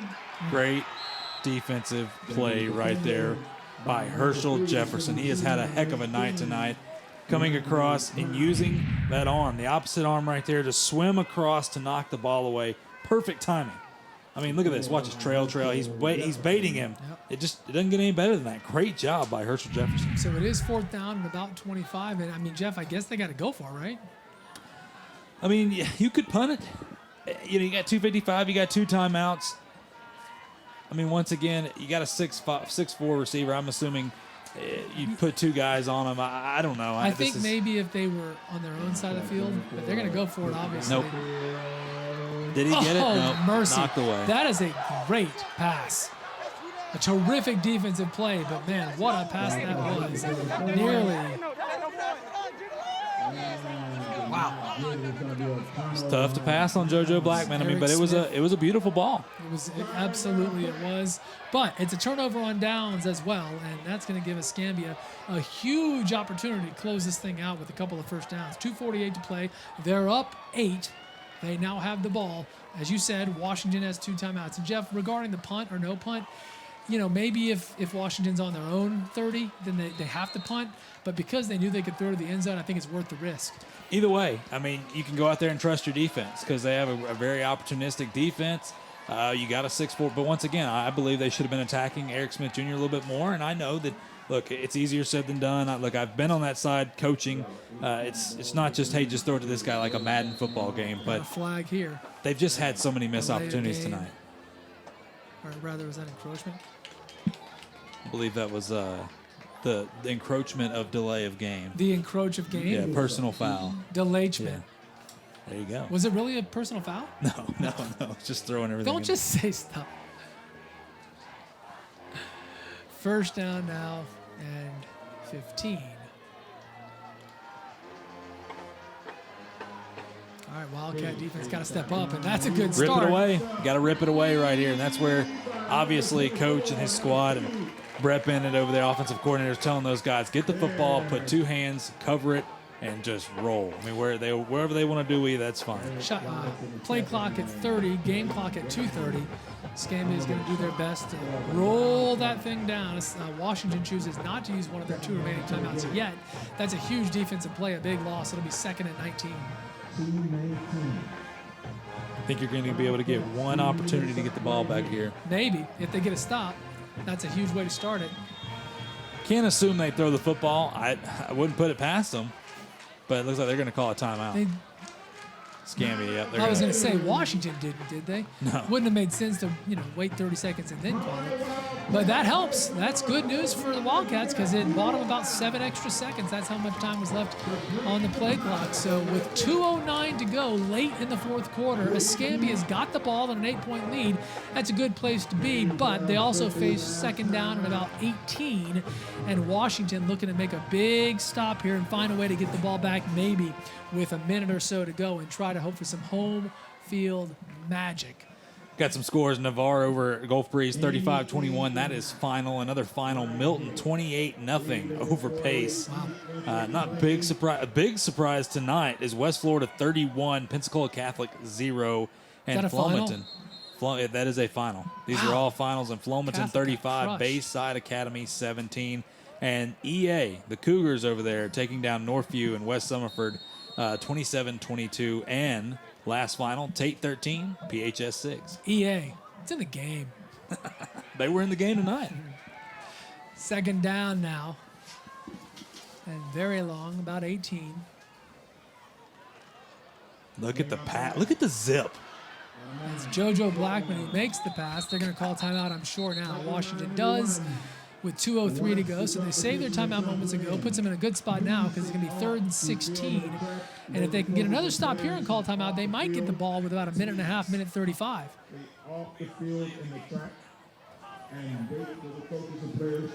So we got to be thinking about our player and play of the game. Well, there are a few contenders. I tell you, Jeff, a play that we cannot ignore is what happened early on in the 3rd quarter when Escambia was trailing 13-0. They scored quickly on the bomb to Blackman. I'd say that bomb is definitely one of the contenders because that put Escambia on the board for the first time. And then almost immediately after, of course, was the pass that was deemed a backwards pass. Escambia picks it up, runs it back almost 50 yards, and just like that, they took the lead. So it was that little 2.5-minute window to start this half where everything changed. And to me, those are the 2 biggest plays of the game right now. Yeah, you know what? That very well might be our closet by design play of the game. A player of the game at this point could be look. This game isn't over, by the way. Let's make that very clear. We may still have our play of the game. So you know what? I'm going to hold off. Big play here. Washington not only needs to stop Escambia, they need to do it quickly. 3rd and about 16.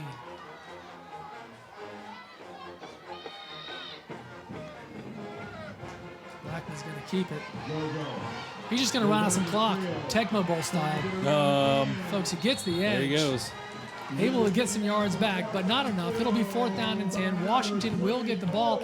And I'll tell you what else. Blackman goes out of bounds, and that stops the clock and saves that timeout for Washington. So a very big stop from the Wildcat defense, and it's going to give the offense a chance for some fireworks here in the final 2 minutes of the game, Jeff. Yeah, we've seen JoJo Blackman run around, and great job by Eldrick Robinson right there. The young man's had a heck of a game, and this is huge. I mean, him running out of bounds, that is not a senior moment for Mr. JoJo Blackman. If anything, just if you know you're going to go out, go down before, roll out of bounds. That's fine.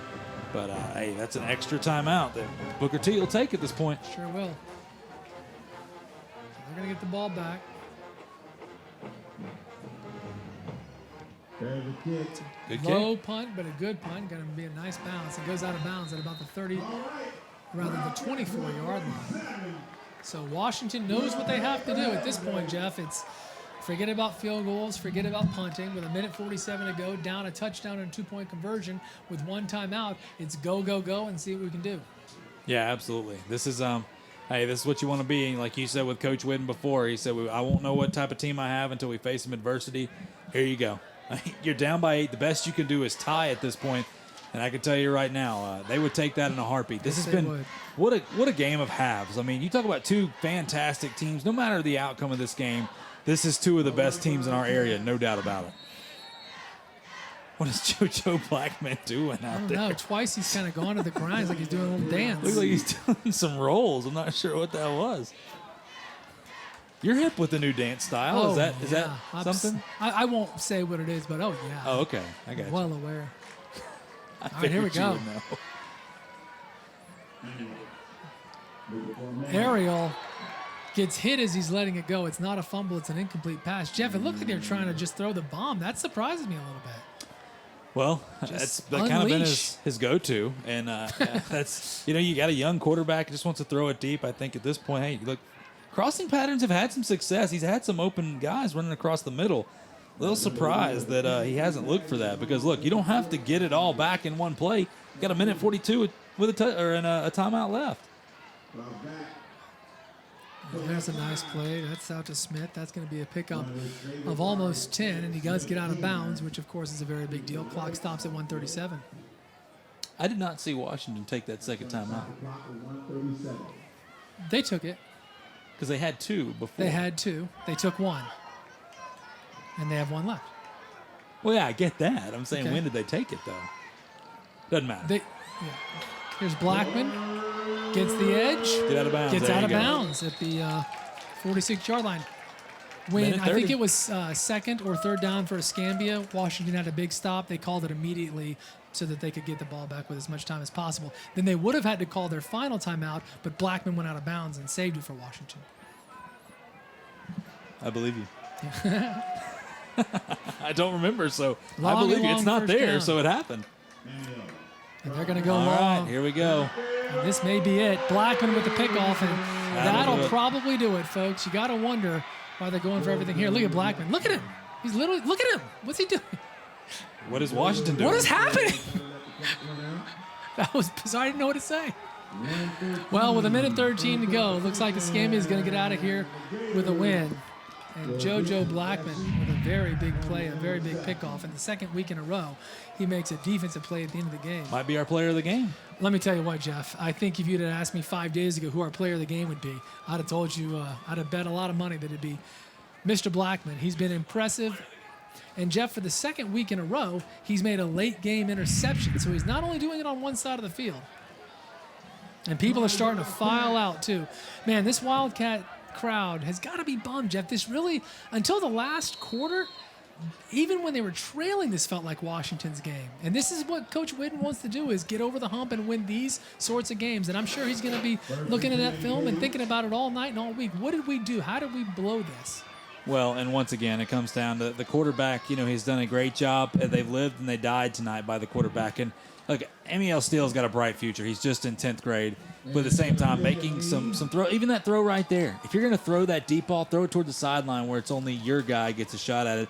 Throwing in the middle of three different guys, that works maybe in backyard football. It's not going to work whenever you take on the Escambia Gators. And Nope. once again, this is not over.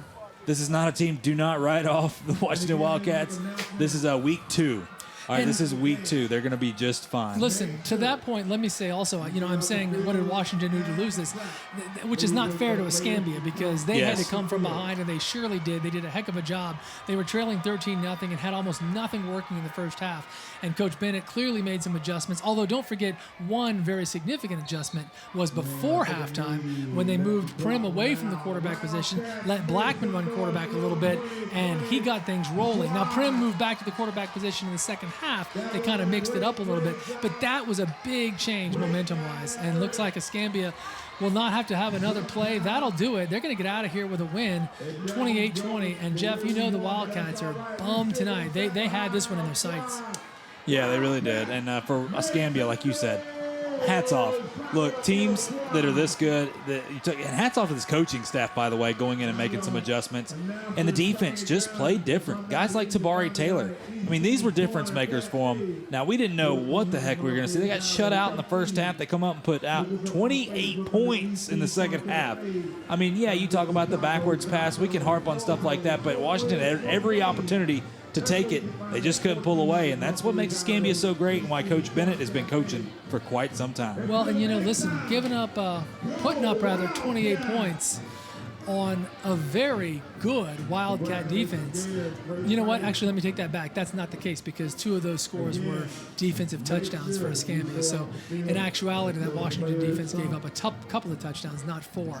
But putting up 28 points on the Wildcats in the second half is the kind of thing that Coach Witten's going to hate because they love to hold people to little to no points. We got a lot to do still. Player of the game, play of the game, trophy presentation. We'll get to all of it here coming right up. Stay with us for Friday Night Rivals as we wrap things up.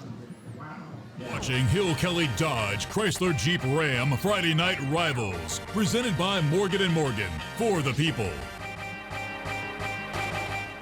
Friday Night Rivals, you're looking at Mike Bennett, a very happy man, the head coach of the Escambia Gators. They win it tonight on the road, 28-20 against Washington. Coach, as we were talking moments ago setting up this interview, you said, look, I can't believe I'm talking to you. I don't know how we won this game. I think you have a point. There were times there where this seemed like this was Washington's game to lose, and yet you guys notoriously really, really good. Find a way to win, and you come out with a win tonight. Well, it's our kids. I mean, the thing about it, the kids that we have coming back, and that, they know how to win. I mean, they just know how to win, but we were very, very undisciplined tonight. We did some things that we normally don't do. Look, the first half, Washington outplayed us. They outplayed us. I mean, it could have been easy, 30-0. And, but we hung in there, made some plays, and came back the second half. I just told them, look, man, I've been down a lot more than this and came back and won a football game. And, we got some breaks and got some turnovers and, and got back into this thing. Coach, when you're talking to your team, you're down and you're telling them, hey, guys, look, this thing isn't over. I've been down more than this. Do you feel like they buy into it? Do you doubt whether they're really hearing that or clearly tonight they were? No, I know my guys are here because everybody's looking at me. And I didn't have any coaches. I'll have about one of these meetings a year with no coaches. I wish I could have went inside, but, because everybody could hear me. I had to be real clean on it. But, they understood what I was talking about. And, I always prefer, I can always go back to the game. And JoJo was playing in it, that we were down to Navarre and came back and beat them. We were down by 20 and won the football game. And I tell our guys, man, we're never out of anything. Our offense, and we're potent offense. We just hadn't got on track yet, but we got a lot of playmakers, and we just got to get on track. Coach, if you'll indulge me, one more question on the note of JoJo Blackman. The guy's incredible. He ran quarterback tonight some. He makes a huge play on defense at the end there with the interception, and oh, by the way, catches a bomb for a touchdown. You and I talked the other night. You said, Christian, he's special. He's not like other players, and we saw it again tonight. He's very special. He can do a lot of things, and my opinion, I mean, he's been a starter since he's a freshman. I think he's the best football player in Northwest Florida, and all the things he can do. I mean, he can, the only thing he can't do is probably play offensive line. But other than that, he can play. So, y'all know he does kick too, so. We just don't have to put him out there this year. Well, there's still a few games left. Great teams find a way to win tough games, and you guys did tonight. Coach Mike Bennett from Escambia. Coach, congratulations. There's your trophy. I appreciate it. I wish my team was here, but they told me we had to go to the bus, so that's what we did. Understood. Out of respect for COVID. Thank you, Coach. Congratulations again. Hey, thank you, guys. Appreciate y'all having us on tonight. Yes, sir. Thanks. Coach Mike Bennett. He'll make sure that his team gets that hardware again. He told us during the commercials at Christian, they told us we got to get on the bus immediately after the game, and that's why he wasn't surrounded by players like he normally would have been. It's a big win, and remember, Jeff, he told us at halftime he's never seen an Escambia High School team play worse on offense or defense. They find a way to turn that around in the second half. So let's get to it now and talk about our play of the game. And this was it. Early in the second half, the pass that may not have been a backwards pass, but that's what it was ruled, picked up and run back for a touchdown. And even though Escambia scored just before that, to me, Jeff, that was the biggest play of the game. And of course, Closets by Design brings us this section. Yeah, I mean, Closets by Design, we appreciate them, by the way, but this is controversial. Hey, but nonetheless, it swung the game, so it is what it is at this point. It swung the game, and now we move on to our player of the game, and of course, this is from Hill Kelly. And now, Jeff, this is not going to be a surprise. JoJo Blackman does it all. This was a big touchdown early on in the third quarter, and that was when things really started changing for Escambia. He also, of course, had a couple of big run backs as kickoff returner right here was a huge play. This is how the second half started. And don't forget, he makes a pick at the end, which he did last week as well. He also ran quarterback some. You're seeing it here. He was everywhere, Jeff, and he was awesome. Offense, defense, special teams. I'm sure I even saw him make the Gatorade over there in the cooler, and it was some dang fine Gatorade. I mean, he can do it all, and this young man, once again, is going to be playing on Saturdays. You know what? He's got a lot of season left, but it's going to be a lot of fun to watch him play for the Gators. No doubt about it. So there you go, folks. That'll do it for Friday Night Rivals from Washington High School, Northeast Pensacola. Escambia comes in, gets a very big win. They finish this thing out 28-20. Don't forget tonight on Channel 3 at 11 o'clock, it's Prep Football Final with Dan Shugart, Steve Nissom, highlights from all the great games. And next week, we've got Escambia again, only this time we're going to be at their house, and the Catholic Crusaders, who took a tough loss tonight, will try to redeem themselves. We thank you so much for watching. We sure do appreciate that. Have a great week. Thanks for enjoying Friday Night Rivals.